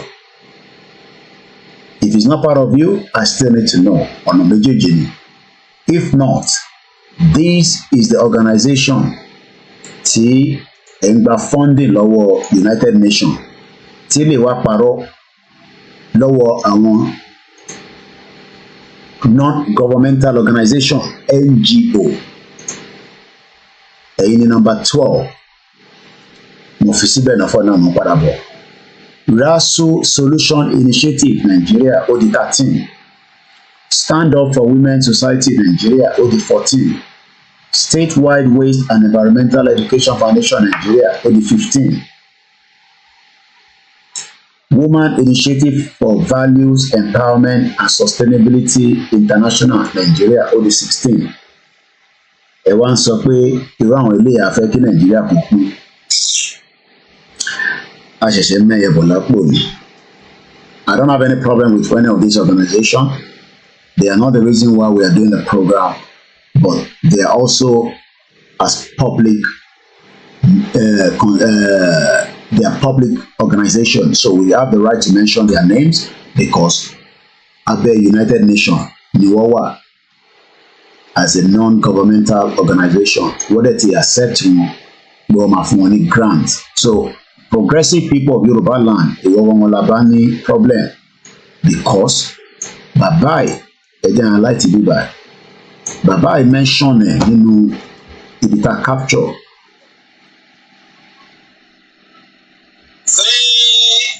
Backdrop tí mo ṣẹ̀ṣẹ̀ introduction tí mo ṣe olùmọ̀ ṣe ṣe àlàyé mo dúpẹ́ púpọ̀ lọ́wọ́ màmá wa pé wọ́n káàbí ẹgbẹ́ èmi ni àwọn fẹ́ rán gẹ́gẹ́ bí ambassador at large láti lọ ṣe aṣojú fún ọmọ Yorùbá òtítọ́ tí mo pè ní progressive peoples of Yoruba land. Ẹ̀gbọ́n kan tó sọ bẹ́ẹ̀ progressive people of Yoruba land. Progressive people of Yoruba land. Ó wá omiti worldwide association. That is why these mo wà wí ẹ̀pọ̀ wà ní ọ́fíìsì wọn Ìbàdàn ló wà àní wọ́n ti pè mí láti Nàìjíríà lẹ́nu àwọn tó ń bá wọn ṣiṣẹ́ tó jẹ́ lára àwọn members wọn. Organization yìí tẹ̀ ń rí this particular organization, the link to this organization ẹni tó ní Germany ló wà. Ẹ gbọ́dọ̀ reach out sí koikimedia. If not, we will continue to pin this fraudster with you on that NGO. And I'm sure you know what that means. I'm not going to move if we're sorrow maybe bad. But to safeguard your organization for your own interest, you must reach out to koikimedia. I'm not going to come out and say what we are going to do more. It has taken us few days to get to where we are tonight. Mo ní parí program ní alẹ́ ìpàdàpàtà. I've done 2 hours. Màá fi sílẹ̀ for now. Part 1 lẹ ṣì kọ́kọ́ gbọ́ ẹ̀. Ẹ tí mọ ibi tó ṣì máa já sí ní part 2. Dúpẹ́ mo ní mi ni máa bá tiẹ̀ jẹ́ èmi ni last man standing ti Yorùbá nation. Bàbá Fálétí díẹ̀ ni mo ṣì kọ́kọ́ ra yín fún yín. I would come back at the part 2. Part 2 yẹn lè má jẹ́ another few more days. I will take another couple of days because iṣẹ́ pọ̀ tá a ṣe ń ṣe campaign tí wàá ń lọ. Ẹ̀ẹ́dẹ̀fẹ́ kẹfì ti olórí burúkú tí kẹfì disturb gbogbo táwa ń ṣe. So but I'm gonna come back for you and I'm gonna come back with more proof pé àgbàlagbà olórí burúkú ni wọ́n jẹ́. You are a born bastard because tó bá ń ṣe àgbàlagbà tó jẹ́ olórí burúkú I'm sure kò ti ní grandchildren. Tí àwọn grandchildren ẹ bá ń ṣe irú kan tó ń ṣe ó yẹ kó kọlù wọn to order. Ní kẹ́ má ṣe tẹ́ ń ṣe bọ̀ máa gbé irọ́ kalẹ̀ pé ẹ ti gba Yorùbá Nation Declaration. Wọ́n bí ìjìnlẹ̀ dá kó ṣe presentation tí mo ṣe lálẹ́ number 1 Wálé Àdé ò lè ṣe because irọ́ ló ń pa fún yín wọ́n kàn jáde ẹ̀ á ti declare kí gbogbo wa jáde ká náà máa jó ká máa yọ̀ and at the end of the day that is why we are saying to ọmọ Yorùbá ohun èmi pé kí Yorùbá Nation ti wá lálẹ́ but like I said let me come back here and ẹ rí pé when you see United Nations kò ń ṣe United Nations ló fún yàn nílùú and I can tell you that journalist yìí ó gbà sí gidi fún America ẹ jẹ́ ká gbọ́ díẹ̀ nípa pé ta ló blow Nord Stream pipeline. Cherry or Yoruba nation, we must exhaust everything we have to bat them and dig gas boost. And part of that is what we are still doing. The world knows the truth, but they're not going to tell you the truth. Kalo blow Nord Stream pipeline. Jimmy Dore to solve. It is so decided. I now give the floor to Mr. Jimmy Dore. Now, this is what we say that this is where the deliberation goes in. Tell if you be compare ibitolori buruku baba bombaster to put infality baba tí ó yẹ kó ju tí pé ẹgbẹ́ ní America any understanding bí kan ṣe ń work based on education level yìí ẹ̀dẹ̀ lè jáde sọ fún gbogbo ọmọ Yorùbá pé ẹ̀yin lọ sí United Nations tó ń pè ní General Assembly nínú presentation yìí tí mo lè play 75th kìíní lẹ lọ fún tó ń pè ní